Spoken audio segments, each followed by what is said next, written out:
What's up, future officers? Welcome back to this series of lessons which we are seeing called as 70-day challenge. ಇವತ್ತಿನ topic ಬಂದು ತುಂಬಾ interesting and most probable.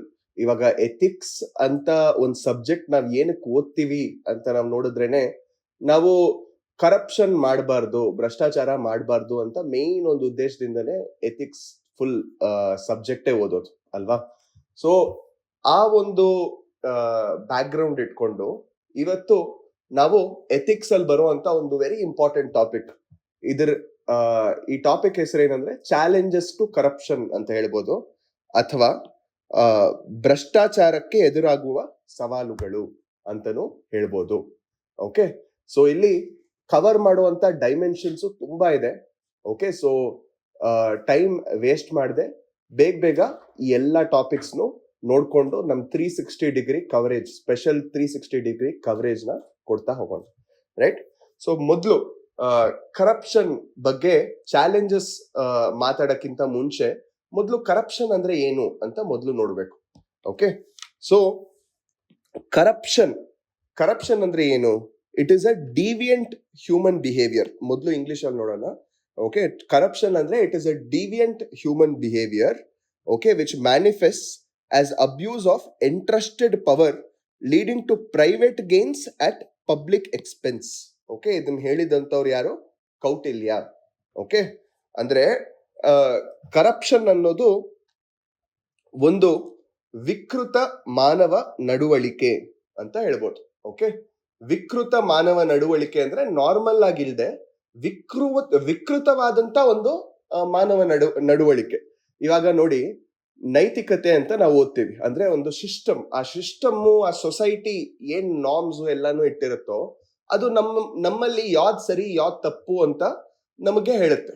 ಅದರಲ್ಲಿ ಭ್ರಷ್ಟಾಚಾರ ಅನ್ನೋದು ಪ್ರತಿಯೊಬ್ಬರಿಗೂ ತಪ್ಪು ಅಂತ ಗೊತ್ತು, ಆದ್ರೂ ಮಾಡ್ತಾರೆ. ಏನಕ್ಕೆ ಮಾಡ್ತಾರೆ? ಅವ್ರೆಲ್ಲೋ ಒಂದ್ ಸ್ವಲ್ಪ ಅವರು ಸಾರ್ವಜನಿಕ ವೆಚ್ಚದಲ್ಲಿ ಕಾಸಿಗೆ ಲಾಭ ನೋಡಕ್ಕೆ ಈ ಒಂದು ಬಿಹೇವಿಯರ್ ಮಾಡ್ತಾರೆ ಅಂತ ನಾವು ಹೇಳ್ಬೋದು. ಓಕೆ, ಅಂದ್ರೆ ಅವರೊಂದು ಪರ್ಸನಲ್ ಅಜೆಂಡಾ ಇಟ್ಕೊಂಡು ಅವ್ರಿಗೆ ತಪ್ಪು ಅಂತ ಗೊತ್ತಿದ್ರು ಅದ್ ಮಾಡೋದು. ಸಾಮಾಜಿಕವಾಗಿ ಅದು ಕೆಟ್ಟದು ಅಂತ ಅವ್ರಿಗೆ ಗೊತ್ತು, ಆದ್ರೂ ಮಾಡ್ತಾರೆ. ಓಕೆ, ಇದನ್ನ ನಾವೇನಂತ ಕರಿತೀವಿ? ಭ್ರಷ್ಟಾಚಾರ ಅಥವಾ ಕರಪ್ಷನ್ ಅಂತ ಕರಿತೀವಿ. ಈ ಡೆಫಿನೇಷನ್ ನ ಯಾರು ಕೊಟ್ಟಿದ್ದು? ಕೌಟಿಲ್ಯ. ಓಕೆ, ಇದನ್ನ ನೀವು ಜ್ಞಾಪಕ ಇಟ್ಕೋಬೇಕು. ಭ್ರಷ್ಟಾಚಾರ ಪ್ರತಿಯೊಬ್ಬರಿಗೂ ಗೊತ್ತು. ಓಕೆ, ಇಂಡಿಯಾಲ್ ಇದ್ಮೇಲೆ ಪ್ರತಿಯೊಬ್ಬರಿಗೂ ಭ್ರಷ್ಟಾಚಾರ ಅಂದ್ರೆ ಐಡಿಯಾ ಇರುತ್ತೆ, ಪ್ರಾಬಬ್ಲಿ ಎಕ್ಸ್ಪೀರಿಯನ್ಸು ಇರುತ್ತೆ. ಓಕೆ, ಆಮೇಲೆ ಚಿಕ್ಕ ವಯಸ್ಸಿಂದ ನೋಡ್ತಾ ಬೆಳೆದಿರುವಂತ ಒಂದು ಫಿನೋಮಿನಾ ಇದು. ಬಟ್ ಆದ್ರೂ ಡೆಫಿನೇಷನ್ ಅಂತ ಬಂದಾಗ ಪ್ರತಿಯೊಬ್ಬರಿಗೂ ಈಸಿಯಾಗಿ ಅದನ್ನ ಡಿಫೈನ್ ಮಾಡಕ್ ಬರಲ್ಲ ಅಲ್ವಾ. ಸೊ ಈ ಒಂದು ಡೆಫಿನೇಷನ್ ನ ನೀಟಾಗಿ ಬೈ ಹಾರ್ಟ್ ಮಾಡಿ ಇಟ್ಕೊಳ್ಳಿ. ಓಕೆ, ಇದು ನಿಮ್ಗೆ ತುಂಬಾ ಯೂಸ್ ಆಗುತ್ತೆ. ಓಕೆ, ಇಂಡಿಯಾ ಯಾವ ತರ ಒಂದು ಕಂಟ್ರಿ ಅಂದ್ರೆ ಕರಪ್ಷನ್ ಪರ್ಸೆಪ್ಷನ್ ಇಂಡೆಕ್ಸ್ ಅಂತ ಒಂದು ಇಂಡೆಕ್ಸ್ ಇದೆ. ಆ ಇಂಡೆಕ್ಸ್ ಯಾರು ಕೊಡ್ತಾರೆ ಅಂತ ನೀವು ನೋಡಿದ್ರೆ, ಟ್ರಾನ್ಸ್ಪರೆನ್ಸಿ ಇಂಟರ್ನ್ಯಾಷನಲ್ ಅಂತ ಒಂದು ಇಂಟರ್ನ್ಯಾಷನಲ್ NGO ಅದು. ಆ ಟ್ರಾನ್ಸ್ಪರೆನ್ಸಿ ಇಂಟರ್ನ್ಯಾಷನಲ್ ಅನ್ನೋ ಒಂದು ಸಂಸ್ಥೆ ಕೊಡುತ್ತೆ ಕರಪ್ಷನ್ ಪರ್ಸೆಪ್ಷನ್ ಇಂಡೆಕ್ಸ್ ಅಂತ. ಅದರಲ್ಲಿ 180 ಕಂಟ್ರಿಗೆ ಇವರು ರೇಟ್ ಮಾಡ್ತಾರೆ. ಅದರಲ್ಲಿ ಇಂಡಿಯಾದು ರೇಟಿಂಗ್ ಬಂದು 85 ಅಂತ ಹೇಳ್ಬೋದು. ಓಕೆ, ಅಂದ್ರೆ we are nowhere top honesty, integrity ಇದ್ರಲ್ಲೆಲ್ಲ. ಓಕೆ, ನಾವು ಟಾಪ್ ಆಗಿದ್ದಿದ್ರೆ ಈ ತರ ಒಂದು ವರ್ಸ್ಟ್ ರೇಟಿಂಗ್ ನಮಗ್ ಬರ್ತಾ ಇರ್ಲಿಲ್ಲ ಅಲ್ವಾ. 85 ಔಟ್ ಆಫ್ 180. ಓಕೆ, ನೀವೇ ಇಮ್ಯಾಜಿನ್ ಮಾಡ್ಕೋಬಹುದು. ನೆಕ್ಸ್ಟ್ ಇನ್ನೊಂದು ಡೆಫಿನೇಷನ್ ಕೊಟ್ಟಿದ್ದೀನಿ, ಸಂತಾನಂ ಕಮಿಟಿ ಅಂತ. ಸೊ ಸಂತಾನಂ ಕಮಿಟಿ ಅನ್ನೋರು ಯಾರು? ಫಸ್ಟ್ ಆಫ್ ಆಲ್, ಓಕೆ, ನೀವೆಲ್ಲರೂ ಇಂಡಿಯನ್ ಪಾಲಿಟಿಯಲ್ಲಿ ಓದೇ ಇರ್ತೀರಾ. ಸಂತಾನಂ ಕಮಿಟಿ ಅಂದ್ರೆ ಸೆಂಟ್ರಲ್ ವಿಜಿಲೆನ್ಸ್ ಕಮಿಷನ್ ರಿಲೇಟೆಡ್ ಅಂತ ನಿಮ್ಗೆ ಎಲ್ಲರಿಗೂ ಗೊತ್ತಿರುತ್ತೆ. ವಿಜಿಲೆನ್ಸ್ ಅಂದ್ರೆ something to do, keep a vigil on corruption ಅಂತ. ಓಕೆ, ಸೊ ಸಂತಾನಂ ಕಮಿಟಿ ಏನ್ ಹೇಳ್ತಾರೆ ಅಂದ್ರೆ, any action or failure to take action in performance of duty by a government servant for some advantage is called corruption ಅಂತ ಹೇಳ್ತಾರೆ.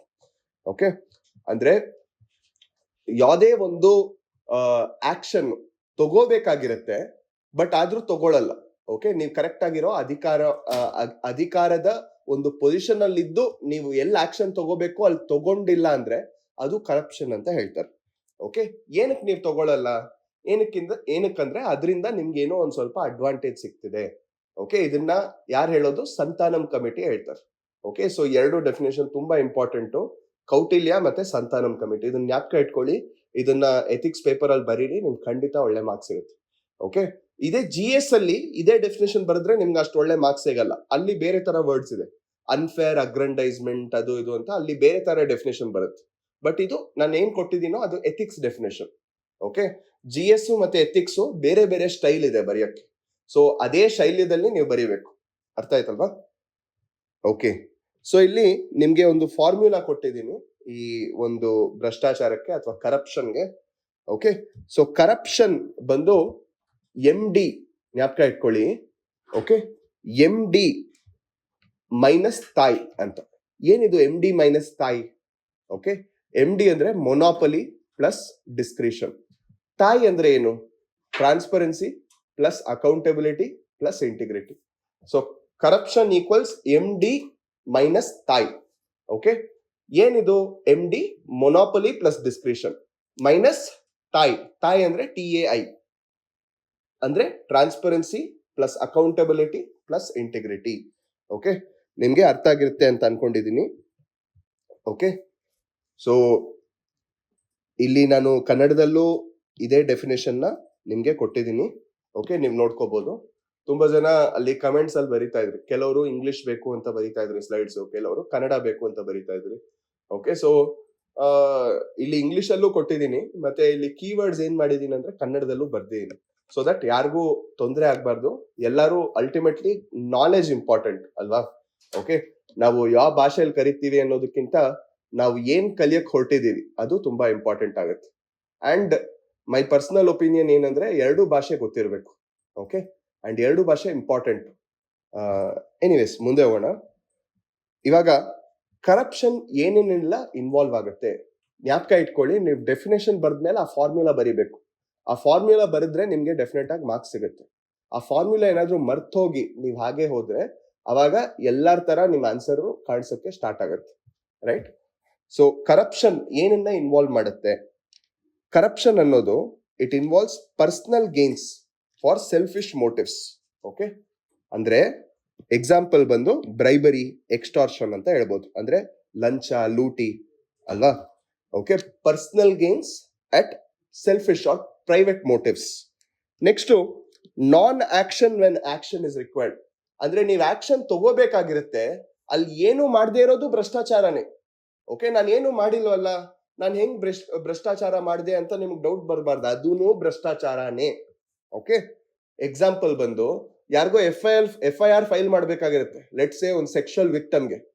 ಅವ್ರಿಗೆ 48 ಗಂಟೆ ಕಾಯಿಸಿ ನೀವೇನು FIR ಫೈಲ್ ಮಾಡದೇ ಇರೋದೂನು ಭ್ರಷ್ಟಾಚಾರನೇ. ಏನಕ್ಕಂದ್ರೆ ಆ 48 ಗಂಟೆ ಅಲ್ಲಿ ಆ ಸೀಮನ್ ಟ್ರೇಸಸ್ ಎಲ್ಲ ಹೋಗಿ ಅದಾದ್ಮೇಲೆ ಕೇಸೇ ಇಲ್ದೆ ತರ ಇರೋ ತರ ಮಾಡೋದು, ಅದಕ್ಕಿಂತ ಕ್ರೂರವಾದ ಒಂದು ಎಕ್ಸಾಂಪಲ್ ಸಿಗುತ್ತಾ? ರೈಟ್? ಸೊ ನಿಮ್ಗೆಲ್ಲರಿಗೂ ವಿಶಾಖ ಗೈಡ್ಲೈನ್ಸ್ ಬಂದಿರೋ ಅಂತ ಬನ್ವಾರಿ ದೇವಿ ಅಂತ ಕೇಸ್ ನಿಮ್ಗೆ ಎಲ್ಲರಿಗೂ ಗೊತ್ತೇ ಇರ್ಬೋದು. Right? Next, not reaching the site on crime deliberately. ಅಂದ್ರೆ ಕ್ರೈಮ್ ನಡೆದಿರುತ್ತೆ ಅಂತ ಗೊತ್ತು, ಬಟ್ ಒಂದ್ ಸ್ವಲ್ಪ ಲೇಟ್ ಆಗಿ ಹೋದ್ರೆ ಅಲ್ಲಿರುವಂತ ಫಾರೆನ್ಸಿಕ್ ಎವಿಡೆನ್ಸಸ್ ಎಲ್ಲ ಮೇ ಬಿ ಮಳೆ ಬಂದು ಹಂಗೆ ಹೋಗ್ಬಿಡುತ್ತೆ. ಏನೋ ಒಂದು ನಿಮಗೆ ಗೊತ್ತಿರುತ್ತೆ, ಅದೆಲ್ಲ ಗೊತ್ತಿದ್ರು ನೀವು ಬೇಕು ಅಂತ ಬೇರೆ ಒಂದು ಕೆಲ್ಸದ ಒಂದು ರೀಸನ್ ಇಟ್ಕೊಂಡು ನೀವು ಬೇಕು ಅಂತ ಲೇಟ್ ಆಗಿ ಹೋಗೋದು. ಓಕೆ, ಅದು ತಪ್ಪಲ್ವಾ?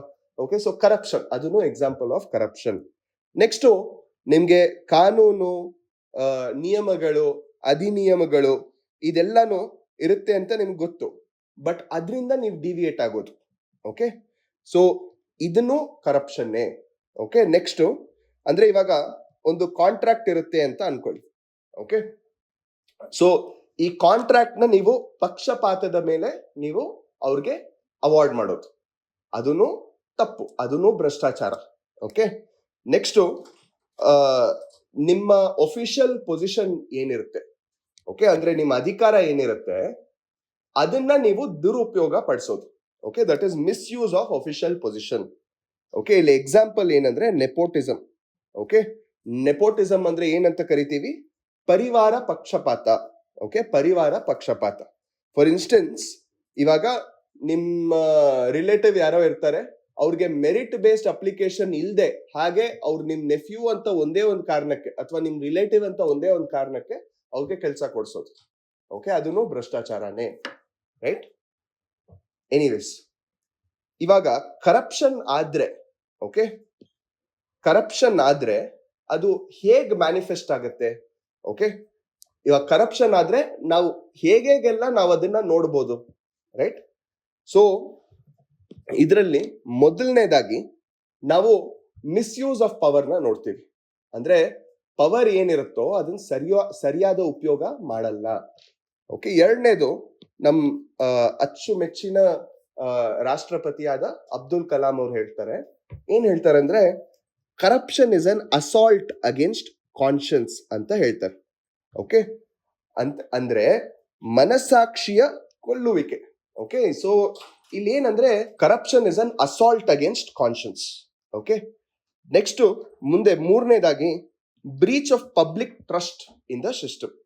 Okay, breach of public trust in system ಅಂದ್ರೆ ಸಮಾಜದ ನಂಬಿಕೆ ಏನಿದೆ ಅಂದ್ರೆ ಸಿಸ್ಟಮ್ ಮೇಲೆ, ಕರಪ್ಷನ್ ಮಾಡ್ತಾ ಏನಾದ್ರೂ ಒಂದು ಸ್ಕ್ಯಾಮ್ ಹೊರಗಡೆ ಬಂದ್ರೆ ಅದು ಇದು ನಮ್ಗೆ ಸರ್ಕಾರದ ಮೇಲೆ ಇರೋಂತ ನಂಬಿಕೆನೇ ಹೋಗ್ಬಿಡುತ್ತೆ.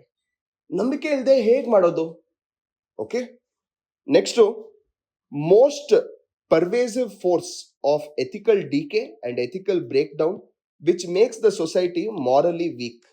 ಓಕೆ, ಅಂದ್ರೆ ಸಮಾಜ ಒಂಥರ ಕೊಳ್ತೋಗೋಕ್ ಸ್ಟಾರ್ಟ್ ಆಗುತ್ತೆ. ಓಕೆ, ಎಥಿಕಲ್ ಡಿಕೆ, ನೈತಿಕತೆಯ ಬೇಸಿಕ್ಲಿ ನೈತಿಕತೆ ಅಂತ ನಾವೇನ್ ಹೇಳ್ತೀವಿ ಅದೊಂಥರ ಕೊಳ್ತೋಗೋಕ್ ಸ್ಟಾರ್ಟ್ ಆಗುತ್ತೆ. Ethical decay, right? ಸೊ ನಿಧಾನಕ್ಕೆ ಸಮಾಜದಲ್ಲಿರೋ ನಿಯಮಗಳು, ಆಮೇಲೆ ಏನ್ ಸರಿ ಏನ್ ತಪ್ಪು, ಇದೆಲ್ಲಾನು ನಿಧಾನಕ್ಕೆ ಬದಲಾಗ್ತಾ ಬರುತ್ತೆ. ಓಕೆ, ಎಷ್ಟೊಂದ್ ಜನ UI ಅಂತ ಒಂದು ಫಿಲಂ ನೋಡಿರ್ಬೋದು, ಉಪೇಂದ್ರದು. ಓಕೆ, ಇದರಲ್ಲಿ ಇದೆಲ್ಲಾನು ನೀವು ಸೂಕ್ಷ್ಮವಾಗಿ ನೋಡಿದ್ರೆ ಇದನ್ನೆಲ್ಲ ಹೇಳಿದ್ದಾರೆ. ಓಕೆ, ಎನಿವೇಸ್, ಮುಂದೆ greed and innate human impulse. Okay, greed and innate human impulse to desire materialistic things, unfettered desire with no moral boundaries. ಇವಾಗ ನಾವ್ ಏನಕ್ಕೆ ಭ್ರಷ್ಟಾಚಾರಕ್ಕೆ why do we get accustomed to all of this? Okay, ನಾವ್ ಏನಕ್ಕೆ ಇನ್ನೂ ಜಾಸ್ತಿ ದುಡ್ಡು ಅಂತ ಬೇಸಿಕ್ ಆಗಿ ಅಲ್ಟಿಮೇಟ್ ಆಗಿ ಒಂದ್ ಸ್ವಲ್ಪ ಡೀಪ್ ಆಗಿ ಹೋಗಿ ಯೋಚನೆ ಮಾಡಿದ್ರೆ, ನಾವು ಅಲ್ಟಿಮೇಟ್ಲಿ ಏನಕ್ಕೆ ಕರಪ್ಟ್ ಆಗಿದ್ದೀವಿ? ಅಲ್ಟಿಮೇಟ್ಲಿ ಒಂದು ದುರಾಸೆ, ಅತಿ ಆಸೆ ಅಂತ ಹೇಳ್ಬೋದು ಅಲ್ವಾ? ಆ ಅತಿ ಆಸೆ ಅಂದ್ರೆ ನಮ್ಮ ಮೀನ್ಸ್ ಏನಿದೆಯೋ ಅದಕ್ಕಿಂತ ಜಾಸ್ತಿ ಆಸೆ ಪಡೋದು. ಓಕೆ, ಹಾಸಿಗೆ ಇದ್ದಷ್ಟು ಕಾಲು ಚಾಚು ಅಂತ ಹೇಳ್ತಾರೆ. ಬಟ್ ಅದಕ್ಕಿಂತನೂ ಜಾಸ್ತಿ ಆಸೆ ಪಟ್ಟು ನಾನ್ ಅದು ಬೇಕು, ಇದು ಬೇಕು, ಕಾರ್ ಬೇಕು, ಬಂಗ್ಲಾ ಬೇಕು, ಇನ್ನೊಂದು ಬೇಕು ಅಂತ ಆ ಎಕ್ಸ್ಟ್ರಾ ದುಡ್ಡುಗೋಸ್ಕರ ಬೇರೆಯವ್ರ ಬಗ್ಗೆ ಒಂದ್ ಚೂರು ಕಾಳಜಿ ತೋರಿಸದೇ ಇರೋದಕ್ಕೆ ಭ್ರಷ್ಟಾಚಾರ ಆಗೋದು ಅಲ್ವಾ? ಸೊ ಅತಿ ಆಸೆ, ದುರಾಸೆ, ಗ್ರೀಡ್ ಅಂತ ನಾವೇನ್ ಹೇಳ್ತೀವಿ, that is responsible for everything, right? So ಏನಕ್ಕೆ ಆ ದುರಾಸೆ ಇದೆ? ಮೆಟೀರಿಯಲಿಸ್ಟಿಕ್ ಥಿಂಗ್ಸ್ಗೆ. ಈ ಎಲ್ಲ ಕಾರು, ಬಂಗ್ಲೋ, ಇನ್ನೊಂದು ಅಂತ ನಮ್ಗೆ ಎಷ್ಟು ಇದ್ರೂನು ಒಂದು ಮಾನವೀಯ ಆಸೆ ಅಂತ ನಾವೇನ್ ಹೇಳ್ತೀವಿ ಅದು ಸಾಕಾಗಲ್ಲ ನೋಡಿ. ಓಕೆ, ಇನ್ನೂ ಬೇಕು ಅಂತಾನೆ ಯಾವಾಗ್ಲೂ ಇರುತ್ತೆ ಅಲ್ವಾ? ಸೊ ಆ ಒಂದು ಆಸೆಗೆ ನಾವ್ ಯಾವಾಗ ಒಂದು ಲಗಾಮ್ ಕಟ್ತೀವಿ, ಅವಾಗ ಆಟೋಮೆಟಿಕ್ಲಿ ಭ್ರಷ್ಟಾಚಾರನೂ ಕಡಿಮೆ ಆಗುತ್ತೆ, ರೈಟ್? ನೆಕ್ಸ್ಟ್, ಇವಾಗ ಭ್ರಷ್ಟಾಚಾರ, ಕೆಲವರು ನೀವು ಯೂಟ್ಯೂಬ್ ರೀಲ್ಸ್ ಅಲ್ಲೆಲ್ಲ ನೋಡಿರ್ಬೋದು, ಕೆಲವ್ರು ಹೇಳ್ತಾರೆ ಭ್ರಷ್ಟಾಚಾರ ಅನ್ನೋದು ಎಕಾನಮಿಗ್ ಒಂದ್ ಸ್ವಲ್ಪ ಬೇಕು. ಓಕೆ, ಒಂದ್ ಸ್ವಲ್ಪ ಇದ್ರೆ ಎಕಾನಮಿ ಗ್ರೀಸ್ ತರ ನಡೆಯುತ್ತೆ ಅಂತೆಲ್ಲ ಹೇಳ್ತಾರೆ. ಬಟ್ ಕರಪ್ಷನ್ ಅನ್ನೋದು ಅನ್ಎಥಿಕಲ್ ಅಲ್ವಾ? ಓಕೆ, ಕೆಲವ್ರು ಹೇಳ್ಬೋದು corruption is the grease for the economy ಅಂತ. But I totally disagree as an ethics teacher, right? So ಅದೇನಕ್ಕೆ ಕರಪ್ಷನ್ ಏನಕ್ಕೆ ಅನ್ಎಥಿಕಲ್ ಅಂತ ನಾವ್ ಇವಾಗ ನೋಡೋಣ, ರೈಟ್? ಸೊ ಈ ಒಂದು ಥಿಯರಿ ನಾನು ಎಕ್ಸ್ಪ್ಲೈನ್ ಮಾಡಕ್ಕೆ 3 ಎಥಿಕಲ್ ಥಿಯರೀಸ್ ಇದೆ, ರೈಟ್? ಆ 3 ಎಥಿಕಲ್ ಥಿಯರೀಸ್ ಏನೇನು, ಮತ್ತೆ ಕರಪ್ಷನ್ ಬಗ್ಗೆ ಆ 3 ಎಥಿಕಲ್ ಥಿಯರೀಸ್ ಏನ್ ಹೇಳುತ್ತೆ ಅಂತ ನಾವು ಮೊದಲು ನೋಡೋಣ, ರೈಟ್? ಸೊ ಮೊದಲನೇದಾಗಿ ಡಿಯಾನ್ಟಾಲಜಿಕಲ್ ಥಿಯರಿ ಅಂತ ಇದೆ. ಓಕೆ, ಈ ಡಿಯಾನ್ಟಾಲಜಿಕಲ್ ಥಿಯರಿ ಅಂದ್ರೆ ಮೊದಲು ಏನು ಅಂತ ನಾವು ಫಸ್ಟ್ ಗೊತ್ತಾಗ್ಬೇಕು ನಮ್ಗೆ. ನೋಡಿ, ಡಿಯಾನ್ಟಾಲಜಿಕಲ್, ಇದನ್ನ ನಾವು ಎಟಿಮಾಲಜಿ ನೋಡಿದ್ರೆ, ಅಂದ್ರೆ ಅದರ ರೂಟ್ ವರ್ಡ್ ನೋಡಿದ್ರೆ ಡಿಯಾನ್ಟಾಲಜಿ ಅಂದ್ರೆ ಲಾಜಿ ಅಂದ್ರೆ ಲಾಜಿಕ್, ಡಿಯಾಂಟ್ ಅಂದ್ರೆ duty. So duty based ethics ನ ಡಿಯಾನ್ಟಾಲಜಿ ಅಂತ ಕರಿತೀವಿ. Okay, duty based ethics.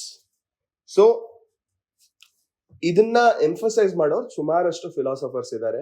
Gandhiji ಅವರಿದ್ದಾರೆ, ನೆಲ್ಸನ್ ಮಂಡೇಲಾ ಅವರು ಇದ್ದಾರೆ, ಓಕೆ, ಆಮೇಲೆ ಮಾರ್ಟಿನ್ ಲೂಥರ್ ಕಿಂಗ್ ಇದ್ದಾರೆ, ಇಮ್ಯಾನ್ಯುಯಲ್ ಕ್ಯಾಂಟ್ ಇದ್ದಾರೆ. ಪ್ರತಿಯೊಬ್ರು ಅವ್ರದೇ ಆದಂತ ಒಂದೊಂದು ಎಥಿಕ್ಸ್ ನ ಕೊಡ್ತಾ ಹೋಗ್ತಾರೆ.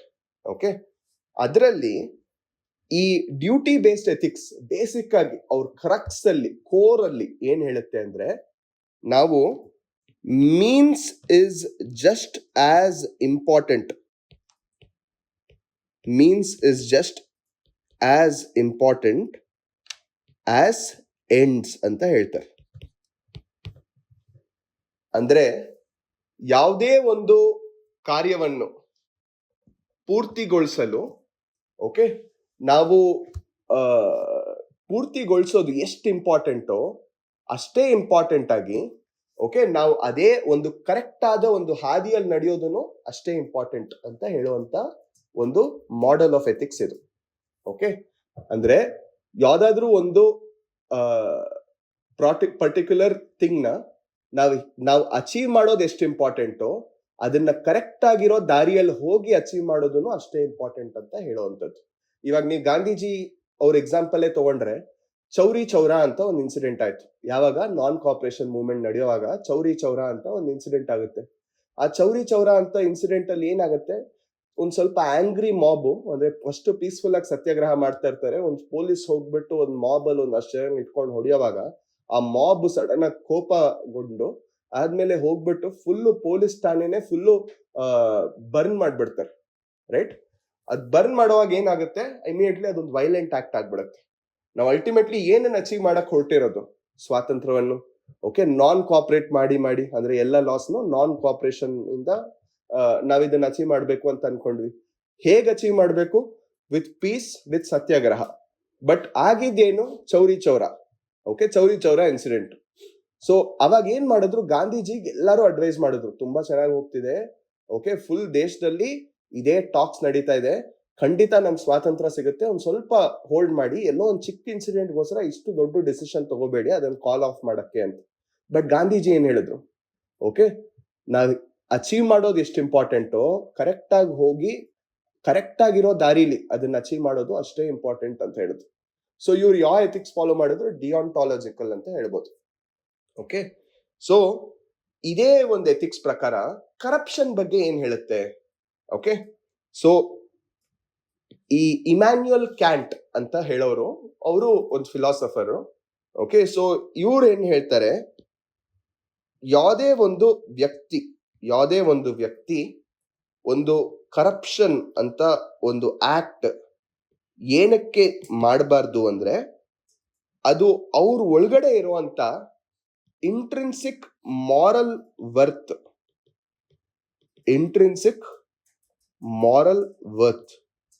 ಓಕೆ, ಅವ್ರ ಒಳಗಡೆ ಇರುವಂತ ಶಿಷ್ಟಾಚಾರವನ್ನು, ಓಕೆ, ಅದು ಅಗೇನ್ಸ್ಟ್ ಆಗಿರುತ್ತೆ. ಅಂದ್ರೆ intrinsic moral worth of an individual ಏನಿದೆ, ಓಕೆ, ಅದಕ್ಕೆ ಅಗೇನ್ಸ್ಟ್ ಆಗಿ ಅದು ಅವ್ರ ಡ್ಯೂಟಿನೇ ಅಲ್ಲ. ಅವ್ರ ಡ್ಯೂಟಿ ಏನ್ ಮಾಡಬೇಕು ಆ ಡ್ಯೂಟಿಗೆ ವಿರುದ್ಧವಾಗಿ ಹೋಗ್ತಾ ಇದ್ದಾರೆ.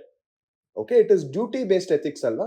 ನಾನು ಇವಾಗ ಒಂದು ಡ್ಯೂಟಿ ಮಾಡ್ಬೇಕಾಗಿರುತ್ತೆ, ಆ ಡ್ಯೂಟಿಗೆ ಅಗೇನ್ಸ್ಟ್ ಆಗಿ ನಾನು ಹೋದ್ರೆ then only it is corrupt. ಇವಾಗ ಈ ಡ್ಯೂಟಿ ಬೇಸ್ಡ್ ಎಥಿಕ್ಸ್ ಏನ್ ಹೇಳುತ್ತೆ, ಓಕೆ, ನನ್ನ ಧರ್ಮವನ್ನು ನಾನು ಮಾಡಬೇಕು, ಓಕೆ, ನನ್ನ ಕೆಲಸವನ್ನು ನಾನು ಫುಲ್ ನಿಷ್ಠೆಯಿಂದ ಮಾಡಬೇಕು ಅಂತ ಹೇಳುತ್ತೆ. ಇದರಲ್ಲಿ ನಾನು ಭ್ರಷ್ಟಾಚಾರ ಮಾಡಿದ್ರೆ ಅವಾಗ ನಾನು ಹೇಗೆ ಡಿಯಾನ್ಟಾಲಜಿಸ್ಟ್ ಒಂದು ಅಪ್ರೋಚ್ ಫಾಲೋ ಮಾಡೋದು? ಓಕೆ, ನಿಮ್ಗೆ ಅರ್ಥ ಆಯ್ತು ಅಂತ ಅನ್ಕೊಂಡಿದ್ದೀನಿ. ಮುಂದೆ ಅಕಾರ್ಡಿಂಗ್ ಟು ಕಾನ್ಸಿಕ್ವೆನ್ಷಿಯಲಿಸ್ಟ್ ಥಿಯರಿ. ಓಕೆ, ಕಾನ್ಸಿಕ್ವೆನ್ಷಿಯಲಿಸ್ಟ್ ಅಂದ್ರೆ ಹೆಸರಲ್ಲೇ ನಿಮ್ಗೆ ಗೊತ್ತಾಗುತ್ತೆ, ಫಲಿತಾಂಶ ಆಧಾರಿತ ನೈತಿಕತೆ ಅಂತ ಹೇಳ್ಬೋದು. ಓಕೆ, ಸೊ ಇದರಲ್ಲಿ ಸುಮಾರಷ್ಟು ಥಿಯರೀಸ್ ಬರುತ್ತೆ. ಇಲ್ಲಿ ಏನ್ ಇಂಪಾರ್ಟೆಂಟ್ ಅಂದ್ರೆ ಬರೀ ಎಂಡ್ ಮಾತ್ರ ಇಂಪಾರ್ಟೆಂಟ್, ಮೀನ್ಸ್ ಇಂಪಾರ್ಟೆಂಟ್ ಅಲ್ಲ ಅಂತ ಹೇಳುತ್ತೆ. ಅಂದ್ರೆ ಕರೆಕ್ಟ್ ಆಗಿರೋ ಒಂದು ಕಾನ್ಸಿಕ್ವೆನ್ಸ್ ಮಾತ್ರ ಇಂಪಾರ್ಟೆಂಟ್, ಅದನ್ನ ಹೇಗಾದ್ರೂ ಅಚೀವ್ ಮಾಡಿ ಅದು ಇಂಪಾರ್ಟೆಂಟ್ ಅಲ್ಲ ಅಂತ ಹೇಳುತ್ತೆ. ಇದ್ರಲ್ಲಿ ನಿಮ್ಗೆ ರಾಂಗ್ ಐಡಿಯಾ ಬರಬಾರ್ದು. ನಾವು ತಪ್ಪು ಕೆಲಸ ಮಾಡಿದ್ರು ಅಲ್ಟಿಮೇಟ್ ಆಗಿ ಅದು ಸರಿಯಾಗಿರೋ ಒಂದು ರೀಸನ್ಗೋಸ್ಕರ ನಾವು ತಪ್ಪು ಕೆಲಸ ಮಾಡ್ಬೋದು ಅಂತ ಹೇಳುತ್ತೆ. ಓಕೆ, ಪ್ರತಿಯೊಂದು ಕರೆಕ್ಟ್ ಆಗಿರೋ ದಾರಿಲೇ ನಡೆದು ನಾವು ಕರೆಕ್ಟ್ ಆಗಿರೋ ಒಂದು ರಿಸಲ್ಟ್ಗೋಸ್ಕರ ನಾವ್ ಏನ್ ಮಾಡಬಾರ್ದು, ಯಾವ್ದಾದ್ರೂ ದಾರಿ ತಗೊಳ್ಳಿ, ಬಟ್ ಅಲ್ಟಿಮೇಟ್ ಆಗಿ ಫಲಿತಾಂಶ ಚೆನ್ನಾಗಿರ್ಬೇಕು. That is called as consequentialist ethics. Okay, ಈ ಕಾನ್ಸಿಕ್ವೆನ್ಷಿಯಲಿಸ್ಟ್ ಎಥಿಕ್ಸ್ ಅಲ್ಲಿ ಒಂದ್ 2-3 ಸಬ್ ಡಿವಿಷನ್ಸ್ ಬರುತ್ತೆ. ಅದರಲ್ಲಿ ಒಂದು ಬಂದು ಯುಟಿಲಿಟೇರಿಯನಿಸಮ್ ಅಂತ ಹೇಳ್ಬೋದು. ಓಕೆ, ಯುಟಿಲಿಟೇರಿಯನಿಸಮ್ ಅಂದ್ರೆ ಉಪಯೋಗಿತವಾದ ಅಂತ ಹೇಳ್ಬೋದು. ಓಕೆ, ಸೊ ಇದು ಏನ್ ಯಾವ್ದ್ರ ಮೇಲೆ ಜಡ್ಜ್ ಮಾಡುತ್ತೆ? ಔಟ್ಕಮ್ಸ್, ಕಾನ್ಸಿಕ್ವೆನ್ಸಸ್ ಮೇಲೆ ಒಂದು ಮೊರಾಲಿಟಿ ಆಫ್ ಆಕ್ಷನ್ ನ ಜಡ್ಜ್ ಮಾಡುತ್ತೆ. ಓಕೆ, ಅಂದ್ರೆ ಯಾವುದೇ ಒಂದು ಪರ್ಟಿಕ್ಯುಲರ್ ಆಕ್ಷನ್ ಇರ್ಬೋದು, ಒಂದು ವರ್ತನೆ ಇರ್ಬೋದು, ಅದು ultimately maximum good for maximum number of people ನ ಎನ್ಶೋರ್ ಮಾಡಬೇಕು. ಓಕೆ, ಅಂದ್ರೆ ಎಲ್ಲಾರ್ಗೂ ಒಳ್ಳೇದಾಗ್ಬೇಕು ಅಂತ ಎನ್ಶೋರ್ ಮಾಡ್ಬೇಕು. Maximum good for maximum number of people. Okay, now corruption generally tends to have a negative consequence on such economic inefficiency, unequal distribution of resources, breakdown of trust in the institutions, and distortion of fair competition. Okay, so corruption ಅಂದ್ರೆ ಭ್ರಷ್ಟಾಚಾರ ಏನಿದೆ, okay, ಆರ್ಥಿಕ ಸ್ಥಿತಿಯಲ್ಲಿ ಇನ್ಎಫಿಷಿಯನ್ಸಿನ ತಗೊಂಡ್ಬರುತ್ತೆ.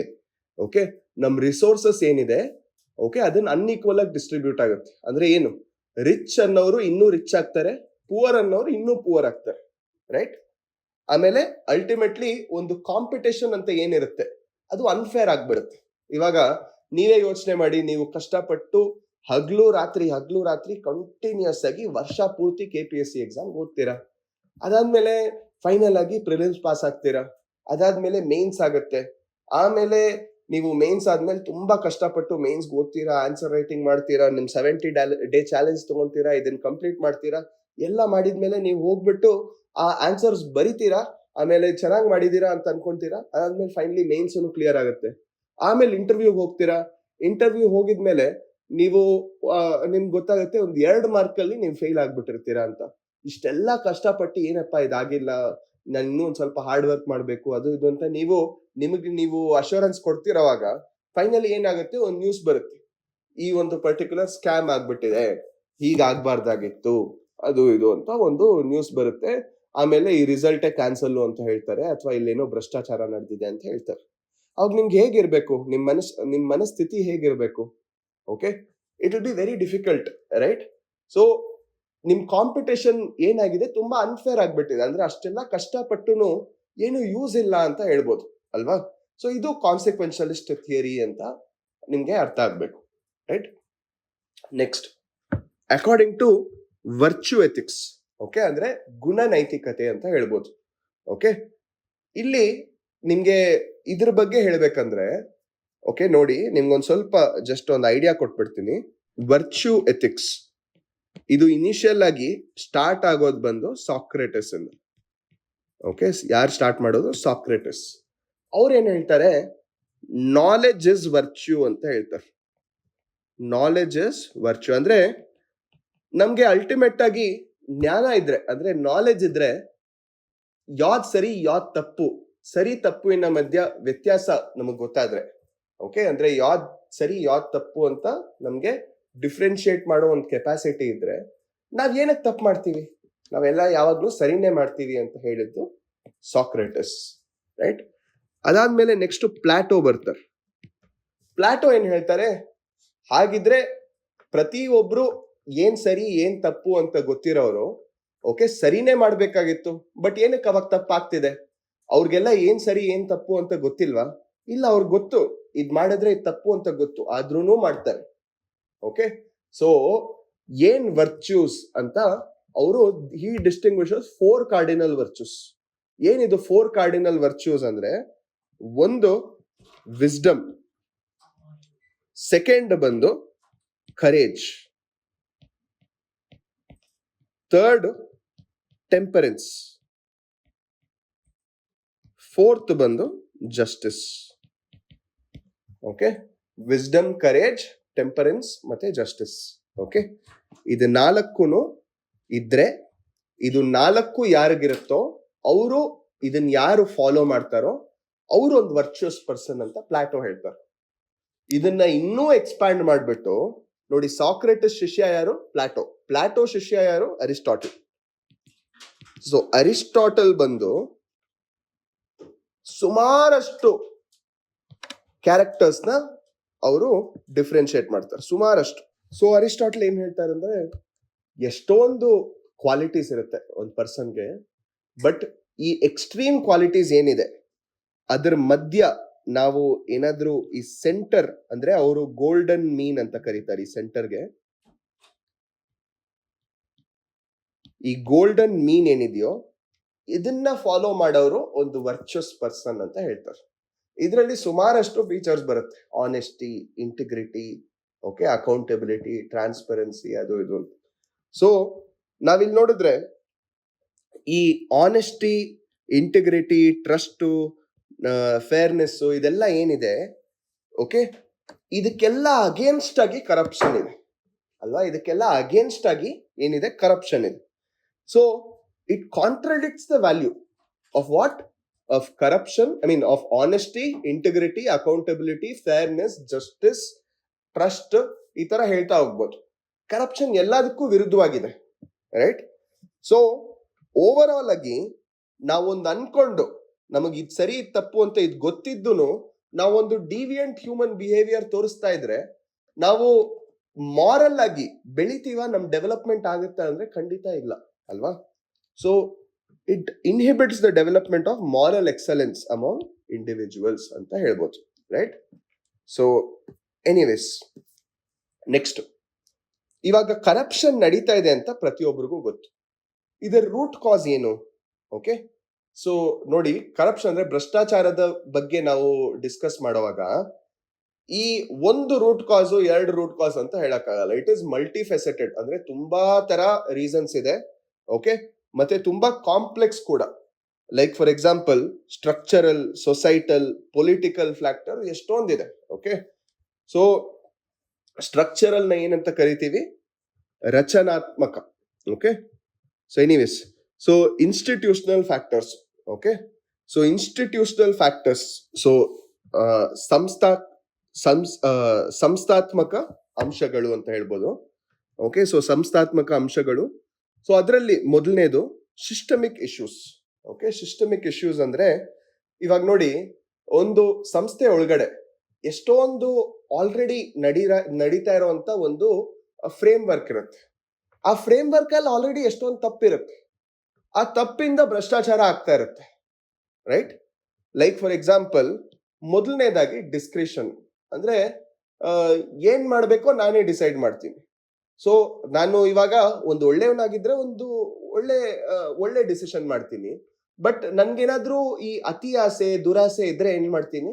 ಅವಾಗ ಭ್ರಷ್ಟಾಚಾರನೇ ಆಗೋದಲ್ವಾ ನನ್ನ discretion ಇಂದ, okay. ಇನ್ನೊಂದು ಆಡಳಿತ ರಹಸ್ಯ ಅಂತ ಹೇಳ್ಬೋದು, ಅಥವಾ ಅಫಿಷಿಯಲ್ ಸೀಕ್ರೆಸಿ ಅಂತ ಹೇಳ್ಬೋದು, okay. Rigid bureaucratic structure, ಇದೆಲ್ಲಾನು ultimately ಏನ್ ಬ್ರೀಡ್ ಮಾಡುತ್ತೆ? ಅಲ್ಟಿಮೇಟ್ಲಿ ಭ್ರಷ್ಟಾಚಾರ ಆಗುತ್ತೆ ಇದರಿಂದ, ರೈಟ್?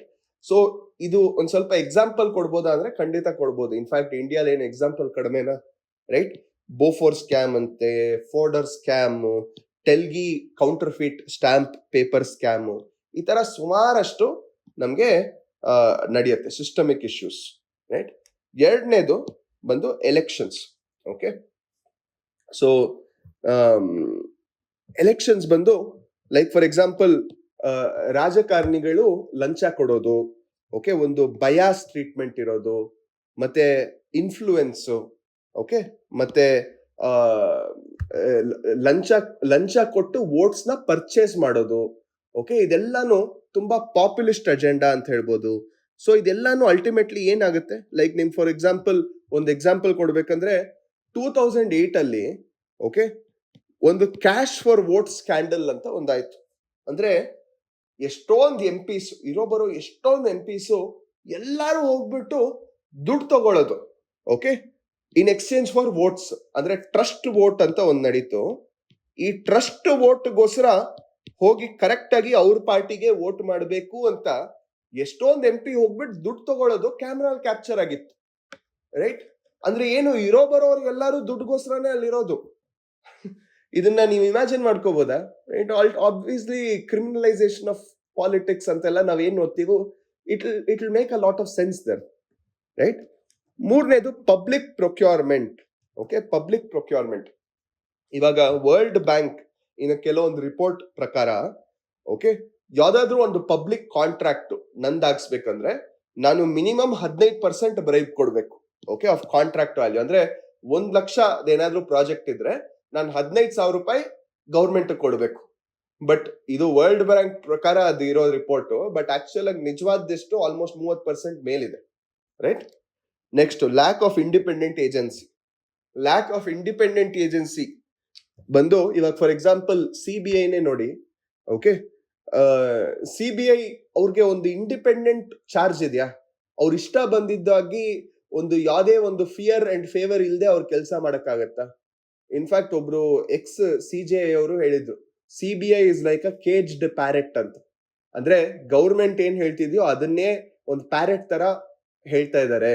ಒಂದು ಕೇಜ್ ಅಲ್ಲಿ ಹಾಕಿರೋ ಪ್ಯಾರೆಟ್ ತರ ಗೌರ್ಮೆಂಟ್ ಏನ್ ಹೇಳುತ್ತೋ ಅದನ್ನೇ ವಾಪಸ್ಸು ಮಾತಾಡ್ತಾ ಇದ್ದಾರೆ ಅಂತ, ರೈಟ್? ಸೊ ಗೌರ್ಮೆಂಟ್, ಬ್ಯೂರೋಕ್ರಾಟ್ಸ್ ಇವರೆಲ್ಲ ಇವಾಗ ಕರಪ್ಷನ್ ಕೇಸ್ ಏನಿದೆಯೋ ಅವ್ರು ಫ್ರೀ ಆಗಿ ಇನ್ವೆಸ್ಟಿಗೇಟ್ ಮಾಡಕ್ ಆಗಲ್ಲ, right? So this is the problem. Next, norms and values. ಅಂದ್ರೆ ಕರಪ್ಷನ್ ರೂಟ್ ಕಾಸ್ ಅಲ್ಲಿ ನಮ್ ನಾರ್ಮ್ಸ್ ಅಂಡ್ ವ್ಯಾಲ್ಯೂಸ್ ಎಲ್ಲೋ ಒಂದು ಕ್ವೆಶ್ಚನ್ ಆಗುತ್ತೆ. ಅಂದ್ರೆ ಮೌಲ್ಯಗಳು ಹಾಗೂ ನೈತಿಕ ನಿಬಂಧನೆಗಳು, ರೈಟ್? So norms. ಸೊ ಇಲ್ಲಿ ನಮ್ಮ ಮೌಲ್ಯಗಳು ಸರಿಯಾಗಿಲ್ಲ. Okay, there is lack of values. ಮತ್ತೆ ಫೋಕಸ್ ಆನ್ ರೋಟ್ ಲರ್ನಿಂಗ್. ಅಂದ್ರೆ ಚಿಕ್ಕ ವಯಸ್ಸಿಂದ ಸ್ಕೂಲಲ್ಲಿ ಏನ್ ಮಾಡಿಸ್ತಾರೆ? ಓಕೆ, ಸುಮ್ನೆ ಮಗ್ಗಿ ಓಡಿಸ್ತಾರೆ. ಮಗ್ಗಿ ಓಡಿಸಿ ಓಡಿಸಿ ಓಡಿಸಿ ಓಡಿಸಿ ಮ್ಯಾಥ್ಸ್ ಪ್ರಾಬ್ಲಮ್ನು ಮಗ್ಗಿ ಓಡಿಸ್ತಾರೆ, ಸೈನ್ಸ್ನು ಮಗ್ಗಿ ಓಡಿಸ್ತಾರೆ, ಸೋಷಿಯಲ್ ಸ್ಟಡೀಸ್ನು ಮಗ್ಗಿ ಓಡಿಸ್ತಾರೆ. ಈ ತರ ಮಗ್ಗಿ ಓಡಿಸಿ ಓಡಿಸಿ ಬರೀ ಮೆಮೊರಿ ಮಾತ್ರ ಟ್ರೈನ್ ಆಗ್ತಾ ಇದೆ ಹೊರತು ಯಾವುದು ಒಂದು ನೈತಿಕತೆ, ಒಂದು ಮೌಲ್ಯಗಳು, ಇದಕ್ಕೆಲ್ಲ ಯಾವುದೇ ಒಂಥರ ಶಿಕ್ಷಣ ಆಗ್ತಾನೆ ಇಲ್ಲ ಆ ಮಗುಗೆ, right? So this becomes a major problem. In fact ನಮ್ ಸ್ಕೂಲಲ್ಲೆಲ್ಲ ನಿಂಗೆ ಜ್ಞಾಪಕ ಇದ್ರೆ ಮಾರಲ್ ಎಜುಕೇಶನ್ ಅಂತ ಒಂದು ಸಬ್ಜೆಕ್ಟ್ ಇತ್ತು. ಬಟ್ ಅದಕ್ಕೇನಾದ್ರೂ ಮಾರ್ಕ್ಸ್ ಸಿಕ್ತಿತ್ತ ಅಂದ್ರೆ ಇಲ್ಲ, ಅದೇನದು ಗ್ರೇಡಿಂಗ್ ಸಬ್ಜೆಕ್ಟ್. ಅದಕ್ಕೆಲ್ಲ ಯಾವತ್ತಾದ್ರೂ ಒಂದಿನ ಅಟ್ಲೀಸ್ಟ್ ಬುಕ್ ತೆಗೆದು ನೋಡಿದೀವ ಏನ್ ಒಳಗಡೆ ಇದೆ ಅಂತ? ಇಲ್ಲ. ಏನಕ್ಕಂದ್ರೆ ಆ ಒಂದು ಕ್ಲಾಸ್ನು ಯಾವ್ದೋ ಮ್ಯಾಥ್ಸ್ ಟೀಚರ್ ಬಂದು ಅದ್ರಲ್ಲಿ ಪಾಠ ಮಾಡ್ಬಿಡ್ತಿದ್ರು. ಓಕೆ, ನಿಮ್ಗೂ ಇದೇ ತರ ಆಗಿದ್ರೆ ಕಮೆಂಟ್ಸ್ ಅಲ್ಲಿ ತಿಳಿಸಿ. ಐ ಆಮ್ ಶೋರ್ ದಟ್ ಎಲ್ಲರಿಗೂ ಆಗಿರುತ್ತೆ ಅಂತ. ಬಟ್ ಇಲ್ಲಿ ನೀವು ಏನ್ ಅಬ್ಸರ್ವ್ ಮಾಡ್ಬೋದು ಅಂದ್ರೆ ಈ ತರ ಮಗ್ಗಿ ಓಡಿಸಿ ಓಡಿಸಿ ಓಡಿಸಿ ಓಡಿಸಿ ಓಕೆ ಒಂದು ಮಾರಲ್ ಎಜುಕೇಶನ್ ಬಗ್ಗೆ ಯಾರು ಫೋಕಸ್ ಮಾಡ್ತಿಲ್ಲ. ಈ ತರ ಇರೋವಾಗ ಅವ್ರಿಗೆ ಭ್ರಷ್ಟಾಚಾರ ಮಾಡಬಾರ್ದು ಅಂತ ಯಾರು ಹೇಳ್ಕೊಡೋರು ಅಲ್ವಾ? ಮತ್ತೆ ಇನ್ನೊಂದು ಏನಂದ್ರೆ ಭ್ರಷ್ಟಾಚಾರ ಅನ್ನೋದು ನಾವ್ ಎಲ್ಲಿ ನೋಡಿದ್ರು ಭ್ರಷ್ಟಾಚಾರ ಆಗ್ಬಿಟ್ಟಿದೆ. ನಾವು ರೋಡಲ್ಲಿ ನೋಡಿದ್ರೆ ಯಾರೋ ಟ್ರಾಫಿಕ್ ಪೊಲೀಸ್ ಅವರು ದುಡ್ಡು ತಗೊಂತಾ ಇರ್ತಾರೆ.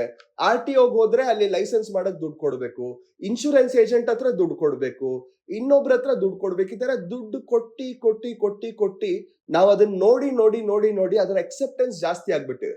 ಇವಾಗ ರೋಡಲ್ಲಿ ನಾವು ನೋಡಿದ್ರು ಅದೇನು ಹೊಸದಲ್ಲ, ಪ್ರತಿ ಜಾಗದಲ್ಲಿ ನಡೆಯೋದೆ ಅಂತ ಸುಮ್ನೆ ಅದನ್ನ ನೋಡ್ಕೊಂಡು ಮುಂದೆ ಹೋಗ್ತಾ ಇರ್ತೀವಿ. ಸೊ ಈ ಸೋಷಿಯಲ್ ಸ್ಟಿಗ್ಮಾ ಇಲ್ಲ, ಅದನ್ನ ಅಕ್ಸೆಪ್ಟೆನ್ಸ್ ಮಾಡ್ಕೊಂಡು ಓಕೆ ಇದರಿಂದ ಏನಾಗಿದೆ, ಕರಪ್ಷನ್ ಕಡಿಮೆನೆ ಆಗ್ತಾ ಇಲ್ಲ, ರೈಟ್? ಎನಿವೇಸ್, ನೆಕ್ಸ್ಟ್ ಬಂದು ಕಲೆಕ್ಟಿವ್ ಆಕ್ಷನ್ ಸಿಂಡ್ರೋಮ್ ಅಂತ ಹೇಳ್ಬೋದು. ಓಕೆ, ಅಂದ್ರೆ ಸಮೂಹ ಕ್ರಿಯೆ. ಕಲೆಕ್ಟಿವ್ ಆಕ್ಷನ್ ಅಂದ್ರೆ ಇವಾಗ ನೋಡಿ, ಅಂದ್ರೆ ಸಮೂಹ ಕ್ರಿಯೆ ಅಂದ್ರೆ ಏನು? ಎಲ್ಲರೂ ಮಾಡ್ತಾ ಇದ್ದಾರೆ, ಸೊ ನಾನು ಮಾಡೋಣ. ಎಲ್ಲರೂ ಮಾಡುವಾಗ ಅದೇನ್ ತಪ್ಪಾಗಲ್ಲ ಅಲ್ವಾ? ಓಕೆ, ಎಲ್ಲರೂ ಮಾಡ್ತಾ ಇದ್ದಾರೆ, ಸೊ ನಾನು ಮಾಡೋದ್ರಲ್ಲಿ ಏನ್ ತಪ್ಪಿಲ್ಲ ಅಂತ ನನ್ಗೆ ಅನ್ಸ್ಬೋದು. ಬಟ್ ಅದ್ರಲ್ಲೂ ತಪ್ಪಿದೆ. ಎಲ್ಲರೂ ಮಾಡೋದ್ರಿಂದ ಅದು ಸರಿ ಆಗಲ್ಲ, ರೈಟ್? ಅದನ್ನ ನೀವು ತಿಳ್ಕೋಬೇಕು. ಲೈಕ್ ಫಾರ್ ಎಕ್ಸಾಂಪಲ್, ನಮ್ ಫಸ್ಟ್ ಪಾಯಿಂಟ್ ನಾವೇನ್ ಡಿಸ್ಕಸ್ ಮಾಡ್ತಾ ಇದೀವಿ ಅಂದ್ರೆ ಲೋ ರೆಮ್ಯೂನರೇಷನ್ ಅಂತ. Low remuneration in a highly inflationary economy. Like for example, low remuneration in a highly inflationary economy. ಇವಾಗ ನೀವೇ ಅಬ್ಸರ್ವ್ ಮಾಡಿ, ಅಂದ್ರೆ ಕಡಿಮೆ ಸಂಬಳ ತಗೊಂಡು ಓಕೆ ಇಷ್ಟು ಜಾಸ್ತಿ ಇನ್ಫ್ಲೇಷನ್ ಇರುವಂತ ಒಂದು ಆರ್ಥಿಕ ಸ್ಥಿತಿಯಲ್ಲಿ ನಾನು ಹೇಗ್ ನನ್ನ ಕುಟುಂಬ ನಡ್ಸಕ್ಕಾಗತ್ತೆ?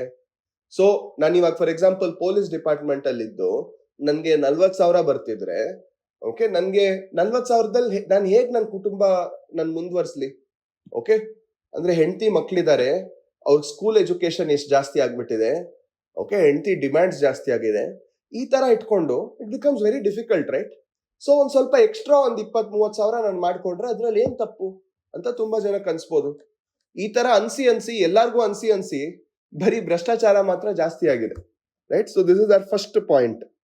ಎರಡನೇದು ಬಂದು ಸಿಕ್ಕಾಪಟ್ಟೆ competition, right? Like unfair amount of competition, especially ಇಂಡಿಯಾಲಿ. ಲೈಕ್ ಎಷ್ಟೊಂದ್ ಜನದ level of talent, especially UPSC KPSC ಇವರೆಲ್ಲ ಬರೀತಾ ಇರೋರು, ಎಷ್ಟೊಂದ್ ಜನದ ಟ್ಯಾಲೆಂಟ್ ಬೇರೆ ಯಾವ ದೇಶದಲ್ಲಿ ಇದ್ದಿದ್ರು, ಫುಲ್ ವರ್ಲ್ಡ್ ಅಲ್ಲಿ ಬೇರೆ ಯಾವ ದೇಶದಲ್ಲಿ ಇದ್ದಿದ್ರು ಈಸಿಯಾಗಿ ಒಂದು ಒಳ್ಳೆ ಪೊಸಿಷನ್ ಬಂದ್ಬಿಡ್ತಿತ್ತು ಅನ್ಸುತ್ತೆ. ನಮ್ಗೆ ಇಲ್ಲಿ ಯಾವ್ದೋ ಒಂದು 100 ಪೋಸ್ಟ್ ಇದ್ರೆ ಲಿಟ್ರಲಿ 2-3 ಲಕ್ಷ ಜನ ಬರೀತಾರೆ. 500 ಪೋಸ್ಟ್ ಏನಾದ್ರು ಇದ್ರೆ 10 ಲಕ್ಷ ಜನ ಬರೀತಾರೆ. ಈ ತರ ಇರೋವಾಗ ಎಷ್ಟು ಅನ್ಫೇರ್ ಮೀನ್ಸ್ ಆಫ್ ಇದು. ಅದೆಲ್ಲ ಆದ್ಮೇಲೂ ಫೈನಲ್ ಆಗಿ ಯಾರೋ ದುಡ್ಡು ಕೊಟ್ಟು ಪಾಸ್ ಆಗಿದ್ದಾರೆ ಅಂತ ನಮಗೆ ಗೊತ್ತಾಗುತ್ತೆ, ರೈಟ್? ಸೊ ಇಲ್ಲಿ ಇಷ್ಟು ಇನ್ಸೆಕ್ಯೂರಿಟಿ ಇದೆ, ಅನ್ಎಂಪ್ಲಾಯ್ಮೆಂಟ್ ಇದೆ, ಮತ್ತೆ ದುಡ್ಡು ಕೊಟ್ರೆ ನಡೆಯುವಂತ ಒಂದು ಸಿಸ್ಟಮ್ ಇದೆ. ಆಮೇಲೆ ಈ ತರ ಇರುವಾಗ ಎಜುಕೇಶನ್ ಬಂದು ಕರಪ್ಷನ್ ಬಗ್ಗೆ ಸರಿಯಾಗಿ ಟೀಚ್ ಮಾಡಲ್ಲ. ಈ ತರ ಎಲ್ಲ ಇರುವಾಗ ಭ್ರಷ್ಟಾಚಾರ ಅನ್ನೋದು ಖಂಡಿತ ನಮ್ಮ ಸಮಾಜದಲ್ಲಿ ಜೀವಂತವಾಗೇ ಇರುತ್ತಲ್ವಾ, ಅದಕ್ಕೆ ಸಾವು ಅನ್ನೋದು ಇಲ್ಲೇ ಇಲ್ಲ ಅಲ್ವಾ, right? So this is the thing. Next, functional issues. Okay, ಅಂದ್ರೆ ಕಾರ್ಯಾತ್ಮಕ ಸಮಸ್ಯೆಗಳು. ಓಕೆ, ಇಲ್ಲಿ ಏನಾಗಿದೆ, poor implementation. Okay, poor implementation ಅಂದ್ರೆ ಇವಾಗ ನೋಡಿ ಎಷ್ಟೊಂದು ಒಳ್ಳೊಳ್ಳೆ ಕಾನೂನಿದೆ. ಓಕೆ, ಇವಾಗ for example if you talk about regulatory bodies, CVC ಇದೆ, CBI ಇದೆ, ಲೋಕಾಯುಕ್ತ ಇದೆ, ಲೋಕ್ಪಾಲ್ ಇದೆ, ಆಂಬಡ್ಸ್ಮೆನ್ಸ್ ಇದೆ, ಓಕೆ, ಗ್ರಾಫ್ಟ್ ಲಾಸ್ ಇದೆ, corruption prevention of corruption act ಇದೆ. ಇಷ್ಟೆಲ್ಲ ಇರೋವಾಗ್ಲೂ ಕರಪ್ಷನ್ ಅಂತೂ ನಡೆಯುತ್ತೆ. ಏನಕ್ಕೆ ನಡೆಯುತ್ತೆ? Only reason is any law is only as good as it's implementation. ಅಂದ್ರೆ ಯಾವುದೇ ಕಾನೂನು ಇರ್ಲಿ, ಅದು ಎಷ್ಟು ಚೆನ್ನಾಗಿ ಅದನ್ನ ನಿರ್ವಹಿಸ್ತಾರೆ, ಅಂದ್ರೆ ಅದನ್ನ ಎಷ್ಟು ಚೆನ್ನಾಗಿ ಇಂಪ್ಲಿಮೆಂಟ್ ಮಾಡ್ತಾರೆ ಅನ್ನೋದೇ ಮ್ಯಾಟರ್ ಆಗೋದು. ಎಷ್ಟು ಚೆನ್ನಾಗಿ ಕಾನೂನು ಇದೆ ಅಂತಲ್ಲ, ರೈಟ್? ಕಾನೂನು ಅಫ್ಕೋರ್ಸ್ ಚೆನ್ನಾಗಿರ್ಬೇಕು, ಬಟ್ ಅದನ್ನ ಇಂಪ್ಲಿಮೆಂಟ್ ಮಾಡೋರೇ ಸರಿ ಇಲ್ಲ ಅಂದ್ರೆ ಅಷ್ಟು ಚೆನ್ನಾಗಿರೋ ಕಾನೂನು ಇಟ್ಕೊಂಡು ಏನ್ ಪ್ರಯೋಜನ ಅಲ್ವಾ? ಓಕೆ, ಲೈಕ್ ಫಾರ್ ಎಕ್ಸಾಂಪಲ್ 2010 ಅಲ್ಲಿ ಕಾಮನ್ವೆಲ್ತ್ ಗೇಮ್ಸ್ ಅಂತ ನಡೆಯುತ್ತೆ. ಅಲ್ಲಿ ಎಷ್ಟೊಂದು ರೀತಿ, ಎಷ್ಟೊಂದು ಡೈಮೆನ್ಷನ್ಸ್ ಅಲ್ಲಿ ಪ್ರತಿಯೊಂದರಲ್ಲೂ ಸ್ಕ್ಯಾಮ್. ಅಲ್ಲಿ ಪ್ಲೇಯರ್ಸ್ಗೆ, ಇಂಟರ್ನ್ಯಾಷನಲ್ ಪ್ಲೇಯರ್ಸ್ ಸರ್ವ್ ಮಾಡಿದ ಫುಡ್ ಅಲ್ಲಿ ಸ್ಕ್ಯಾಮು, ವಾಟರ್ ಅಲ್ಲಿ ಸ್ಕ್ಯಾಮು, ಕನ್ಸ್ಟ್ರಕ್ಷನ್ ಕ್ವಾಲಿಟಿ ಅಲ್ಲಿ ಸ್ಕ್ಯಾಮು, ಗ್ರೌಂಡ್ಸ್ ಅಲ್ಲಿ ಸ್ಕ್ಯಾಮು, ರೈಟ್? ಪ್ರತಿಯೊಂದರಲ್ಲೂ ಸ್ಕ್ಯಾಮ್ ಆಗಿತ್ತು. ಏನಕ್ಕಂದ್ರೆ ಅಲ್ಲಿ ಇದ್ದಿದ್ದಂತ ಆರ್ಗನೈಸಿಂಗ್ ಕಮಿಟಿನೇ ಓಕೆ ಫಾಲ್ಟಿ ಆಗಿತ್ತು. ಅಲ್ಲಿ ಏನ್ ನಡೀತಾ ಇದೆ ಅಂತ ಅವ್ರಿಗೆ ಗೊತ್ತಿಲ್ಲ, ರೈಟ್? So poor implementation. ಇನ್ನೊಂದೇನಂದ್ರೆ ಒಪೇಕ್ ಸಿಸ್ಟಮ್ ಅಂತ ಹೇಳ್ಬೋದು. ಅಂದ್ರೆ ಅಪಾರದರ್ಶಕ ಪದ್ಧತಿ, ರೈಟ್? ಸೊ ಇಲ್ಲೇನಂದ್ರೆ opaque system, lack of access of information. ಇವಾಗ ನಾವು ಯಾವ್ದೋ ಒಂದು ಸರ್ಕಾರದೊಳಗಡೆ ನಮ್ಗೆ ಭ್ರಷ್ಟಾಚಾರವಾಗಿದೆಯಾ ಇಲ್ವಾ ಅಂತ ನಮ್ಗೆ ಹೇಗ್ ಗೊತ್ತಾಗುತ್ತೆ? ಇವಾಗ ಒಳಗಡೆ ಏನ್ ನಡೀತಾ ಇದೆ ಅಂತ ಅವ್ರು ಶೇರೇ ಮಾಡದೇ ಇರೋವಾಗ ನಮ್ಗೆ ಹೆಂಗ್ ಗೊತ್ತಾಗತ್ತೆ? ಇವಾಗ ಫಾರ್ ಎಕ್ಸಾಂಪಲ್ ಅವ್ರು ಏನ್ ಮಾಡ್ತಾ ಇದಾರೆ ಅಂತ ನಮ್ಗೆ ಏನಾದ್ರು ತಿಳಿಸ್ತಾರ? ಇಲ್ಲ.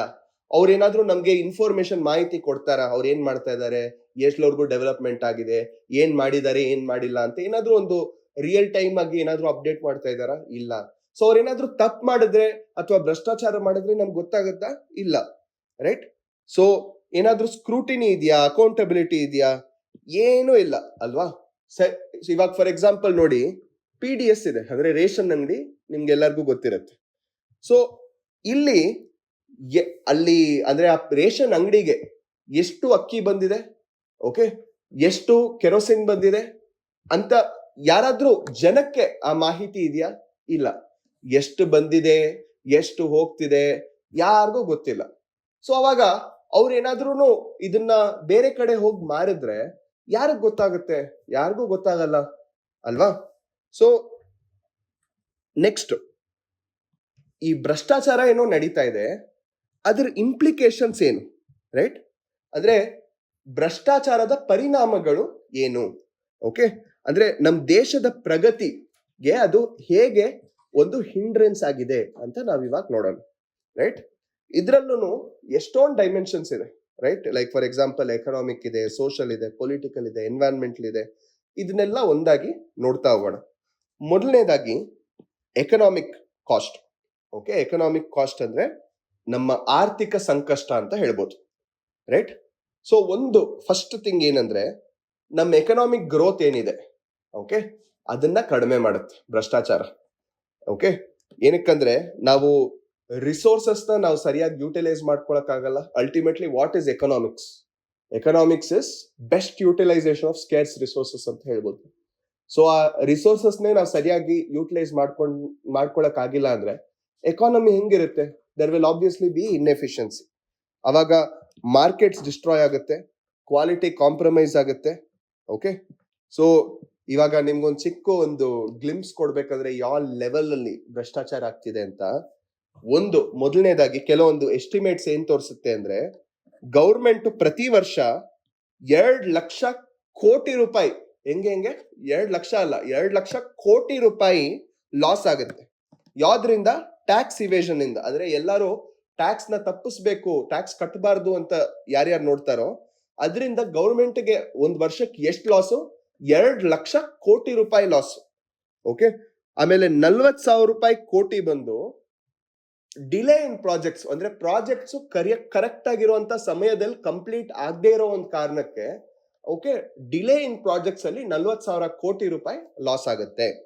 ಎರಡನೇದು unfavourable business environment and high levels of corruption Ken discourage foreign and domestic investment ಅಂತ ಹೇಳ್ಬೋದು. ಓಕೆ, ಅಂದ್ರೆ ಎಲ್ಲಾದ್ರೂ ತುಂಬಾ ಭ್ರಷ್ಟಾಚಾರ ಇದ್ರೆ ಆ ಒಂದು ದೇಶಕ್ಕೆ ಇನ್ನ ಫಾರಿನ್ ಡೈರೆಕ್ಟ್ ಇನ್ವೆಸ್ಟ್ಮೆಂಟ್ಸ್ ಬರುತ್ತಾ? ಇಲ್ಲ. ಏನಕ್ಕಂದ್ರೆ ಇವಾಗ ನಾನು ಒಂದು USA ಕಂಪನಿಯಾಗಿ ನಾನು ಇಂಡಿಯಾದಲ್ಲಿ ಇನ್ವೆಸ್ಟ್ ಮಾಡಬೇಕು ಅಂತ ನೋಡ್ತಾ ಇದ್ದೀನಿ. ಬಟ್ ನನಗೆ ಗೊತ್ತು ಇಂಡಿಯಾಗೆ ಹೋದ್ರೆ ಅಲ್ಲಿ ಪ್ರತಿ ಆಫೀಸರ್ಗೂ ನಾನು ದುಡ್ಡು ತಿನ್ಸ್ಬೇಕು, under the table, over the table ಅಂತ. ಓಕೆ, ಅದಾದ್ಮೇಲೆ ಪ್ರತಿ ಒಂದು ಡಿಪಾರ್ಟ್ಮೆಂಟ್ಗೂ ತಿಳಿಸ್ಬೇಕು. ಆದ್ಮೇಲೆ ಒಂದು 18 ಲೈಸೆನ್ಸ್ ತಗೋಬೇಕು. ಈಸ್ ಆಫ್ ಡೂಯಿಂಗ್ ಬಿಸ್ನೆಸ್ ಇಲ್ಲ. ಸೊ ಈ ತರ ಇರುವಾಗ ಏನಾಗುತ್ತೆ, ಅಲ್ಟಿಮೇಟ್ ಆಗಿ ನಾನು ಇನ್ವೆಸ್ಟ್ಮೆಂಟ್ ಮಾಡಬೇಕು, ಇಲ್ಲಿ ಇಂಡಿಯಾದ ಪ್ರಾಸ್ಪೆಕ್ಟ್ಸ್ ಕಾಣಿಸಿದ್ರು ಅಲ್ಲಿರೋ ಭ್ರಷ್ಟಾಚಾರ ಇನ್ನೊಂದ್ ಕಡೆ ಕಾಣಿಸಿ ನಾನು ಇನ್ವೆಸ್ಟ್ಮೆಂಟೇ ಮಾಡದೇ ಇರೋಂತ ಒಂದು ಸಾಧ್ಯತೆ ಇದೆ ಅಲ್ವಾ. ನೆಕ್ಸ್ಟ್ ಸೋಷಿಯಲ್ ಕಾಸ್ಟ್ ಅಂದ್ರೆ ಸಾಮಾಜಿಕ ಸಂಕಷ್ಟಗಳು. ಓಕೆ, ಸೊ ಇಲ್ಲಿ ಏನಂದ್ರೆ ಇರೋಷನ್ ಆಫ್ ಪಬ್ಲಿಕ್ ಟ್ರಸ್ಟ್ ಅಂದ್ರೆ ಸರ್ಕಾರದ ಮೇಲೆ ಇಟ್ಟಿರುವಂತ ನಂಬಿಕೆ. ಅದೇನಾಗುತ್ತೆ, ಈ ಭ್ರಷ್ಟಾಚಾರ ನೋಡ್ತಾ ನೋಡ್ತಾ ನನಗೆ ಸರ್ಕಾರದ ಮೇಲೆ ಇರುವಂತ ನಂಬಿಕೆನೆ ಹೋಗ್ಬಿಡುತ್ತೆ. ಅವಾಗ ನನ್ಗೆ ಅನ್ಸುತ್ತೆ, ನಾನು ಏನಕ್ಕೆ ಕಂದಾಯ ಕಟ್ಟಬೇಕು, ನಾನು ಏನಕ್ಕೆ ಟ್ಯಾಕ್ಸ್ ಕಟ್ಟಬೇಕು? ಓಕೆ, ಆ ಪೊಲಿಟಿಷಿಯನ್ಸೇ ಅಷ್ಟೊಂದು ತಿಂತಾ ಇದ್ದಾರೆ, ಮತ್ತೆ ನಾನ್ ಕಟ್ಟಿ ಏನಾಗುತ್ತೆ? ರೈಟ್, ಒಬ್ಬ ಕಟ್ಟಿ ದೇಶ ಉದ್ಧಾರ ಮಾಡಕ್ಕಾಗುತ್ತಾ ಅಂತ ನನ್ಗೆ ಅನ್ಸಕ್ ಸ್ಟಾರ್ಟ್ ಆಗ್ಬೋದು.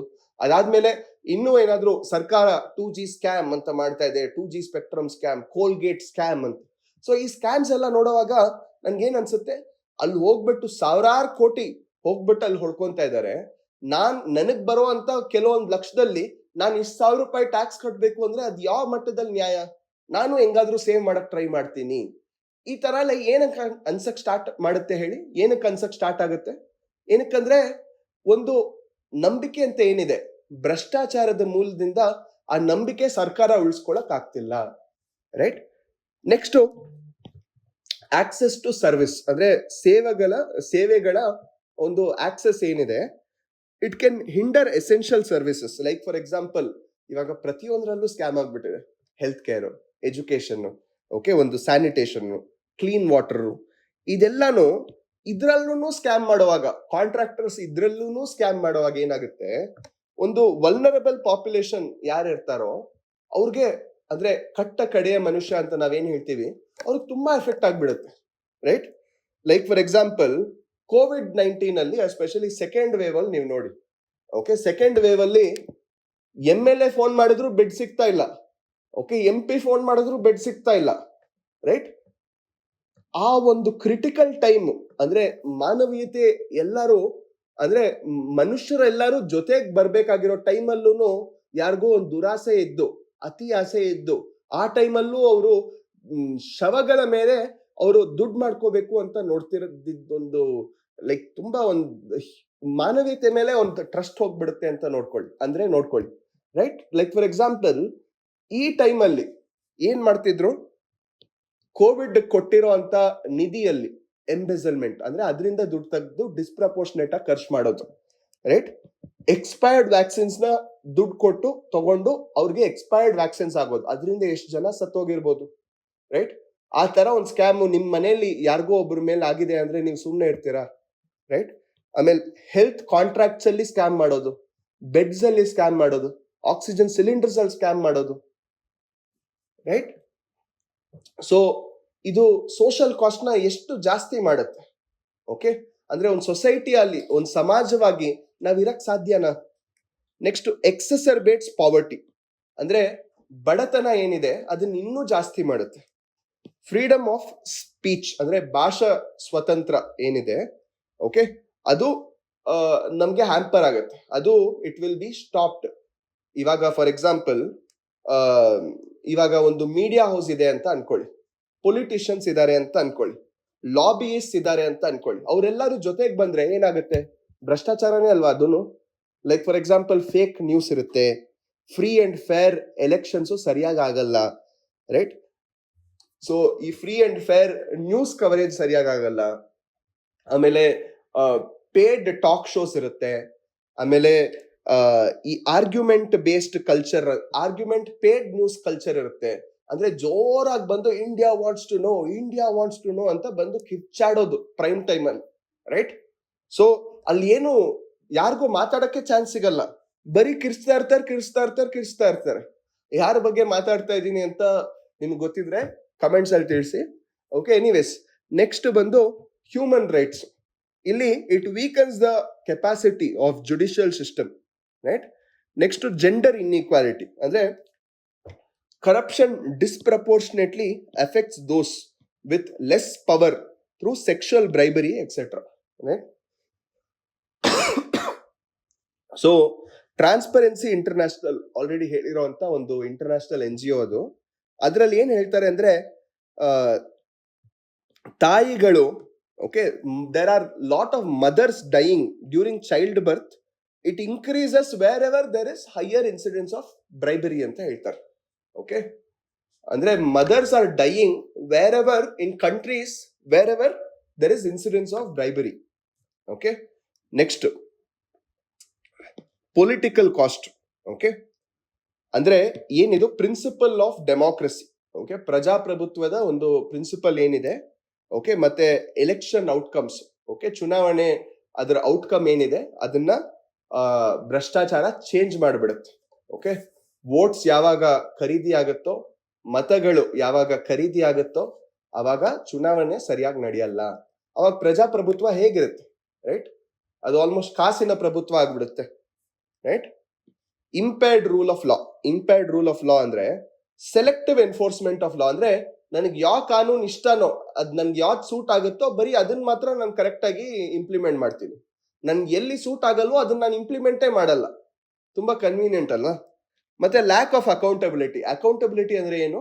ಇಟ್ ಈಸ್ ಅನ್ ಆನ್ಸರಬಿಲಿಟಿ ಕೋಶಂಟ್ ಅಂತ ಹೇಳ್ಬೋದು. ಆನ್ಸರಬಿಲಿಟಿ ಕೋಶಂಟ್ ಅಂದ್ರೆ ನಾನು ಇವಾಗ ನಿಮ್ಗೆ ಏನಾದ್ರು ಒಂದು ಕೇಳಿದ್ರೆ ನೀವ್ ನನ್ಗೆ ಉತ್ತರ ಕೊಡೋ ಅಂತ ಒಂದು ಪರಿಸ್ಥಿತಿಯಲ್ಲಿ ಇರ್ಬೇಕು. ಬಟ್ ನಮ್ ಸರ್ಕಾರ ಆ ತರ ಒಂದು ಪರಿಸ್ಥಿತಿಯಲ್ಲಿ ಇದೆಯಾ? ಒಂದು ಕಾಮನ್ ಮ್ಯಾನ್ ಯಾರು ಅಂತ ಕರಿತೀವೋ ಅವ್ರು ಹೋಗ್ಬಿಟ್ಟು ಒಂದು MLA ಹತ್ರ ಕಾಲ್ ಮೇಲೆ ಕಾಲ್ ಹಾಕೊಂಡು, ಕಾಲ್ ಮೇಲೆ ಕಾಲ್ ಬೇಡ, ಅಟ್ಲೀಸ್ಟ್ ಡೈರೆಕ್ಟ್ ಆಗಿ ಹೋಗ್ಬಿಟ್ಟು ನನ್ಗೆ ಈ ಕೆಲಸ ಎಲ್ಲ ಆಗ್ಬೇಕಾಗಿತ್ತು, ಏನಕ್ಕೆ ಆಗಿಲ್ಲ ಅಂತ ನೀವು ಹೋಗ್ಬಿಟ್ಟು ಕೇಳಕ್ಕಾಗುತ್ತಾ? ರೈಟ್? ಆ ತರ ಒಂದು ದೇಶದಲ್ಲಿ ಇದೀವ ನಾವು. Okay, so lack of accountability. Next environmental cost. Okay, so ಇಲ್ಲಿ ಏನಾಗ್ತಿದೆ? ಪರಿಸರಕ್ಕೆ ಸಂಕಷ್ಟ. ಅಂದ್ರೆ ಇಲ್ಲಿ ನೋಡಿ, ಎಷ್ಟೊಂದು ಇಲ್ಲೀಗಲ್ ಭ್ರಷ್ಟಾಚಾರ ಇದ್ರೆ ಎಷ್ಟೊಂದು ಇಲ್ಲೀಗಲ್ ಪರ್ಮಿಟ್ ಸಿಗುತ್ತೆ. Like for example poaching, illegal logging, toxic waste dumping, ಇದೆಲ್ಲಾನು ಆಗತ್ತೆ. For instance illegal rhino horn trade. Rhino ನಿಮ್ಗೆ ಎಲ್ಲರಿಗೂ ಗೊತ್ತು ಅನ್ಸುತ್ತೆ, ಗಾಂಡಾಮೃಗ. ಸೊ ಇಲ್ಲಿ it persists due to corruption among officials and dealers. ಅಂದ್ರೆ ಆ ರೈನೋ ಬಂದು ಆ ಹಾರ್ನ್ ಕಟ್ ಮಾಡಿಕೊಂಡು ಎಷ್ಟೊಂದು ಅಫಿಷಿಯಲ್ಸ್ ಯಾವ ತರ ಅಫಿಷಿಯಲ್ ಹಾಕಿದ್ರು ಯಾರೋ ಒಬ್ರು ಬಂದು ತುಂಬಾ ಜಾಸ್ತಿ ದುಡ್ಡು ಕೊಟ್ಟು ಕಟ್ ಮಾಡ್ಕೊಂಡು ಹೋಗ್ತಾರೆ. ಅಂಡ್ ಈ ಫಾರೆಸ್ಟ್ ಅಫಿಷಿಯಲ್ಸ್ ದುಡ್ಡು ತಗೊಂಡು ಸುಮ್ನೆ ಅಲ್ಲಿ ಸೈಡ್ ಅಲ್ಲಿ ನಿಂತ್ಕೊಂಡು ನೋಡ್ತಾ ಇರ್ತಾರೆ, ರೈಟ್? ಇದು ಎಷ್ಟು ಮಟ್ಟಕ್ಕೆ ಸರಿ? Okay, so all of this goes on. So ಅದು ಎನ್ವೈರನ್ಮೆಂಟ್ ಮೇಲೆ ಕಾಸ್ಟ್ ಬೀಳುತ್ತಾ ಅಂದ್ರೆ ಖಂಡಿತ ಬೀಳುತ್ತೆ. ಓಕೆ, ಇನ್ಫ್ಯಾಕ್ಟ್ ದೊಡ್ಡ ರೀತಿಯಲ್ಲಿ ಬೀಳುತ್ತೆ. It's all because of the greed of a human being, right? Next ರಾಷ್ಟ್ರೀಯ ಭದ್ರತೆ ಅಂದ್ರೆ implication on national security. So ಇಲ್ಲಿ links of organised crime, okay, ಸಂಘಟಿತ ಅಪರಾಧ ಅಂತ ನಾವೇನ್ ಕರಿತೀವಿ, and corruption is an unholy nexus between politicians, criminals and bureaucrats. Leads to illegal activities like money laundering, trafficking ಮತ್ತೆ ಕಿಡ್ನಾಪಿಂಗ್. ಓಕೆ, ಸೊ ಯಾವಾಗ ಒಂದು organised crime ಅಂದ್ರೆ ಕ್ರಿಮಿನಲ್ಸ್, ದಾದಾಗಳು, ಓಕೆ, ಡಾನ್ಸ್ ಯಾರ್ಯಾರು ಇರ್ತಾರೆ, ಮತ್ತೆ ಗೌರ್ಮೆಂಟ್ ಜೊತೆ ಅವರು ದುಡ್ಡು ಕೊಟ್ಟು ಒಂದು ಭ್ರಷ್ಟಾಚಾರದ ಒಂದು ಲಿಂಕ್ ಫಾರ್ಮ್ ಆಗ್ಬಿಟ್ರೆ ಅದು ರಾಷ್ಟ್ರದ ಭದ್ರತೆ, ರಾಷ್ಟ್ರೀಯ ಭದ್ರತೆ ಏನಿದೆ ಅದ್ರ ಮೇಲೂ ಪರಿಣಾಮ ಬೀಳುತ್ತೆ. ಲೈಕ್ ಫಾರ್ ಎಕ್ಸಾಂಪಲ್ ಕಿಡ್ನಾಪಿಂಗ್ಸ್ ಜಾಸ್ತಿ ಆಗುತ್ತೆ, ಎಕ್ಸ್ಟಾರ್ಷನ್ಸ್ ಜಾಸ್ತಿ ಆಗುತ್ತೆ, ಮನಿ ಲಾಂಡ್ರಿಂಗ್ ಜಾಸ್ತಿ ಆಗುತ್ತೆ. ಈ ತರ ಎಲ್ಲಾ ತರ ಇಲ್ಲಿಗಲ್ ಆಕ್ಟಿವಿಟೀಸ್ ಓಪನ್ ಆಗಿ ಆಗಕ್ಕೆ ಸ್ಟಾರ್ಟ್ ಆಗುತ್ತೆ, ರೈಟ್? ಆಮೇಲೆ ಕಾನ್ಫ್ಲಿಕ್ಟ್ ಅಂಡ್ ಸೋಷಿಯಲ್ ಅಂಡ್ರೆಸ್ಟ್. ಓಕೆ, ಇಲ್ಲಿ ಫಾರ್ ಎಕ್ಸಾಂಪಲ್ ಎಲ್ಲಾ ರೀತಿಯ ಒಂದು ಕಮ್ಯುನಲ್ ಕ್ಲಾಶಸ್ ಆಗ್ಬೋದು, ಇನ್ನೊಂದಾಗ್ಬೋದು. ಓಕೆ, ಸೊ ಎಲ್ಲಾ ತರ ಸೋಷಿಯಲ್ ಅನ್ರೆಸ್ಟ್ ಅದು ಜಾಸ್ತಿ ಮಾಡುತ್ತೆ. Okay, next, India's efforts to combat corruption effectively. Okay, ಅಂದ್ರೆ ಡಿಲೇಡ್ ಇನ್ವೆಸ್ಟಿಗೇಷನ್, ಓಕೆ, ಉಲ್ಲಂಬಿತ ವಿಚಾರಣೆ. ಸೊ ಇಲ್ಲಿ ಏನಕ್ಕೆ ಡಿಲೇಡ್ ಇನ್ವೆಸ್ಟಿಗೇಷನ್ ಆಗುತ್ತೆ? ಅದು ಒಂಥರ ಕರಪ್ಷನ್. ಓಕೆ, ಸೊ ಈ ಕರಪ್ಷನ್ ಅಂದ್ರೆ ಭ್ರಷ್ಟಾಚಾರ ನಡೆಯೋದಕ್ಕೆ ಏನ್ ತಡೆ ಆಗ್ತಿದೆ? ಓಕೆ, ಲೈಕ್ ಫಾರ್ ಎಕ್ಸಾಂಪಲ್ ಏನ್ ಸ್ಟಾಪ್ ಮಾಡ್ತಿದೆ ಕರಪ್ಷನ್ ನ ಸ್ಟಾಪ್ ಮಾಡಕ್ಕೆ? ಮೊದಲನೇದಾಗಿ ಡಿಲೇಡ್ ಇನ್ವೆಸ್ಟಿಗೇಷನ್. ಇದೇನಂದ್ರೆ ಇವಾಗ ತುಂಬಾ ಒಂದು ಇನ್ವೆಸ್ಟಿಗೇಷನ್ ಟೆಕ್ನಿಕಲ್ ನೇಚರ್ ಅಲ್ಲಿ ಇರುತ್ತೆ. ಇವಾಗ ಫಾರ್ ಎಕ್ಸಾಂಪಲ್ ಫಿನಾನ್ಷಿಯಲ್ ಫ್ರಾಡ್ಸ್ ಅಂತ ಹೇಳ್ತಾರೆ, ಅದು ಎಷ್ಟೊಂದು accounts full knowledge, finance full knowledge ಇರೋರು, ಡಿರೈವೇಟಿವ್ಸ್ ಇನ್ನೊಂದು ಆ ತರ derivatives, stocks, mutual funds, hedge funds, ಈ ತರ ಒಂದು ಕ್ರೈಮ್ ನ ಹೋಗ್ಬಿಟ್ಟು ನಮ್ PC ಎಕ್ಸಾಮ್ ಪಾಸ್ ಮಾಡಿರೋರು ನೀವ್ ಹೋಗ್ಬಿಟ್ಟು ಇದನ್ನ ಸಾಲ್ವ್ ಮಾಡಿ ಅಂದ್ರೆ ಆಗತ್ತಾ? ಅವ್ರ ಹತ್ರ ಆ ಟೆಕ್ನಿಕಲ್ ನಾಲೆಜ್ ಇದೆಯಾ? ಇಲ್ಲ. But at the same time ಆ ಟೆಕ್ನಿಕಲ್ ನಾಲೆಜ್ ಇರೋಂತ ಪರ್ಸನ್ ಪೊಲೀಸ್ ಟೀಮ್ ಅಲ್ಲಿ ಇದಾರ ಅಂದ್ರೆ ಮೇ ಬಿ ಇರ್ತಾರೆ, ಬಟ್ ಆ ಲೆವೆಲ್ ಆಫ್ ನಾಲೆಜ್ ಡೆಫಿನೆಟ್ ಆಗಿ ಇರಲ್ಲ, ಸಾಲ್ವ್ ಮಾಡ್ಬೇಕಾಗಿರೋ ಅಂತ ನಾಲೆಜ್. ಸೊ ಇದರಿಂದ ಏನಾಗುತ್ತೆ? ಡಿಲೇಡ್ ಇನ್ವೆಸ್ಟಿಗೇಷನ್ ಆಗುತ್ತೆ. Next, lack of coordination. Like for example ಒಂದು ಭ್ರಷ್ಟಾಚಾರದ ಕೇಸ್ ಇದೆ ಅಂತ ಅನ್ಕೊಳ್ಳಿ, ಅದನ್ನ ಸಾಲ್ವ್ ಮಾಡ್ಬೇಕು ಅಂದ್ರೆ ಎಷ್ಟೊಂದು ಏಜೆನ್ಸೀಸ್ ಇದೆ. ಒಂದು CBI ಇದೆ, ಇನ್ನೊಂದು ಆಂಟಿ ಕರಪ್ಷನ್ ಬ್ಯೂರೋ ಇದೆ, ಇನ್ನೊಂದು ವಿಜಿಲೆನ್ಸ್ ಡಿಪಾರ್ಟ್ಮೆಂಟ್ ಇದೆ, ಇನ್ನೊಂದು ಈ ಎಲ್ಲದಕ್ಕೂ ಓವರ್ಲ್ಯಾಪಿಂಗ್ ಜೂರಿಸ್ಟ್ರಿಕ್ಷನ್. ಅಂದ್ರೆ CBI ಮಾಡೋ ಕೆಲಸ ಸ್ಟೇಟ್ ವಿಜಿಲೆನ್ಸ್ ಮಾಡ್ತಾ ಇರುತ್ತೆ, ಸ್ಟೇಟ್ ವಿಜಿಲೆನ್ಸ್ ಮಾಡೋರು ಕ್ರೈಮ್ ಅವರು ಮಾಡ್ತಾ ಇರ್ತಾರೆ. ಸೊ ಆತರ ಎಲ್ಲಾರು ಓವರ್ಲ್ಯಾಪಿಂಗ್ ಆಗಿ ಫಂಕ್ಷನ್ಸ್ ಮಾಡ್ತಾ ಇದ್ರೆ ಅಲ್ಟಿಮೇಟ್ಲಿ ಯಾರು ಒಂದು ಎಕ್ಸಾಕ್ಟ್ ಆಗಿ ಏನ್ ಮಾಡ್ಬೇಕು ಅಂತ ಯಾರಿಗೂ ಗೊತ್ತಿರಲ್ಲ, ರೋಲ್ಸ್ ಅಂಡ್ ರೆಸ್ಪಾನ್ಸಿಬಿಲಿಟೀಸ್. ನೆಕ್ಸ್ಟ್ ಏನಂದ್ರೆ ಇವಾಗ ಈ ಇನ್ವೆಸ್ಟಿಗೇಷನ್ಸ್ ಏಜೆನ್ಸೀಸ್ ಏನಿದೆ ಅವರಲ್ಲಿ ಒಂದು ಫುಲ್ ಟೆಕ್ನಿಕಲ್ ಟೀಮ್ ಅಂತ ಯಾರು ಇಲ್ಲ. ಲೈಕ್ ಫಾರ್ ಎಕ್ಸಾಂಪಲ್ ಆಡಿಟರ್ಸ್ ಇಲ್ಲ, ಲಾಯರ್ಸ್ ಇಲ್ಲ, ಸೈಂಟಿಸ್ಟ್ ಇಲ್ಲ, ಸೈಬರ್ ಎಕ್ಸ್ಪರ್ಟ್ಸ್ ಎಷ್ಟೊಂದು ಜಾಗದಲ್ಲಿ ಇಲ್ಲ. ಓಕೆ, ಇನ್ನು ಕರ್ನಾಟಕ ಪೊಲೀಸ್ ಒಂದ್ ಸ್ವಲ್ಪ ಬೆಟರ್ ಆಗಿ ನೋಡಕ್ ಹೋದ್ರೆ, ಬಟ್ ಅದ್ರಲ್ಲೂ ಸೈಬರ್ ಎಕ್ಸ್ಪರ್ಟ್ಸ್ ಅದೆಲ್ಲ ಇಲ್ಲ, ರೈಟ್? ಸೊ ಒಂದು ತಂತ್ರಜ್ಞಾನದ ಒಂದು ನಿಪುಣತೆ ಅಂತ ನಾವೇನ್ ಹೇಳ್ತೀವಿ ಅದೊಂದು ಸ್ವಲ್ಪ ಕಡಿಮೆ ಇದೆ, ರೈಟ್? ಆಮೇಲೆ next, over burden judiciary. Okay, ಅಂದ್ರೆ ಎಷ್ಟು ಕೋಟಿ ಕೇಸಸ್ ಪೆಂಡಿಂಗ್ ಇದೆ ಅಂತ ನೀವೇನಾದ್ರೂ ಕೇಳಿದ್ರೆ 3 ಕೋಟಿ ಕೇಸಸ್ ಪೆಂಡಿಂಗ್ ಇದೆ ನಮ್ ಜುಡಿಷಿಯರಿ. ಈ ತರ ಒಂದು ಆನ್ಯುವಲ್ ರಿಪೋರ್ಟ್ ಒಂದು ತೆಗೆದು ನೋಡುವಾಗ CVC ಆನ್ಯುವಲ್ ರಿಪೋರ್ಟ್ ಅಂದ್ರೆ central vigilance commission annual report ತೆಗೆದು ನೋಡುವಾಗ 6841 ಕೇಸಸ್ ಅಲ್ಲಿ, ಓಕೆ, 313 ಕೇಸಸ್ ಲಾಸ್ಟ್ 20 ವರ್ಷದಿಂದ ಪೆಂಡಿಂಗ್ ಆಗಿದೆ. ಎಲ್ಲಿ? ಸಿಬಿಐ ಅವ್ರ ಹತ್ರ 313 ಕೇಸು ಲಾಸ್ಟ್ 20 ವರ್ಷದಿಂದ ಪೆಂಡಿಂಗ್ ಅಲ್ಲಿ ಇದೆ. CBI ಬಂದು ಪ್ರೀಮಿಯರ್ ಏಜೆನ್ಸಿ ಇನ್ವೆಸ್ಟಿಗೇಷನ್ ಮಾಡಕ್ಕೆ, ಬಟ್ ಅವರು 20 ವರ್ಷದಿಂದ ಪೆಂಡಿಂಗ್ ಅಲ್ಲಿ ಇದ್ದಾರೆ ಅಂದ್ರೆ ಯಾವ ತರ ಸ್ಪೀಡಿ ಜಸ್ಟಿಸ್ ಆಗ್ತಿದೆ? Okay, next, vacancy and performance ಬಂದ್ರೆ, ಓಕೆ, ನಮ್ಮ ಅಣ್ಣಾ ಹಜಾರೆ ಅವರು, ಕಿರಣ್ ಬೇಡಿ ಅವರು, ಅರವಿಂದ್ ಕೇಜ್ರಿವಾಲ್ ಅವರು ಒಂದು 2012 ಅನ್ಸುತ್ತೆ, ಅವಾಗ ತುಂಬಾ ಗಲಾಟೆ ಮಾಡಿ, ಪ್ರೊಟೆಸ್ಟ್ ಮಾಡಿ, ಓಕೆ, ಒಂದು ಜನ್ ಲೋಕ್ಪಾಲ್ ಬಿಲ್ ಅಂತ ತಂದ್ರು, ರೈಟ್? ಆ ಜನ್ ಲೋಕ್ಪಾಲ್ ಬಿಲ್ ಬಂದು ಒಂದು ಕಾನೂನು ಆಯ್ತು ಯಾವಾಗ ಲೋಕ್ಪಾಲ್ ಅಂಡ್ ಲೋಕಾಯುಕ್ತ ಆಕ್ಟ್ ಅಂತ 2013 ಅಲ್ಲಿ ಬಂತು. ಬಟ್ ಈ ಲೋಕ್ಪಾಲ್ ಅನ್ನೋ ಒಂದು ಬಾಡಿ ಫಾರ್ಮೇ ಆಗಿಲ್ಲ. ಓಕೆ, ಯಾವಾಗ ಫಾರ್ಮ್ ಆಗಿದ್ದು? 2019 ಅಲ್ಲೇ ಫಾರ್ಮ್ ಆಗಿತ್ತು. ಓಕೆ, 2019 ವರ್ಗೂ ಅದಕ್ಕೆ ಅಪೋಸಿಷನ್ ಲೀಡರ್ ಇಲ್ಲ, ಅದಿಲ್ಲ ಇದಿಲ್ಲ ಅಂತ ಹೇಳ್ಕೊಂಡು ಒಂದು ಡಿಫಂಕ್ಟ್ ಬಾಡಿ ಆಗಿ ನಡೆಸ್ತಾ ಇದ್ರು.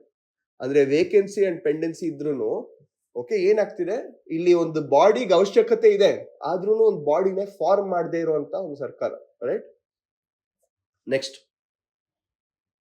in what ways can India strengthen its fight against corruption?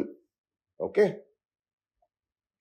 So ಹೇಗೆ ನಾವು ಈ ಭ್ರಷ್ಟಾಚಾರದ ಮೇಲೆ ನಾವು ಹೇಗೆ ಫೈಟ್ ಮಾಡ್ಬೋದು ಅಂತ ನಾವು ಇವಾಗ ಡಿಸ್ಕಸ್ ಮಾಡೋಣ. ಮೊದಲನೇದಾಗಿ institutional measures.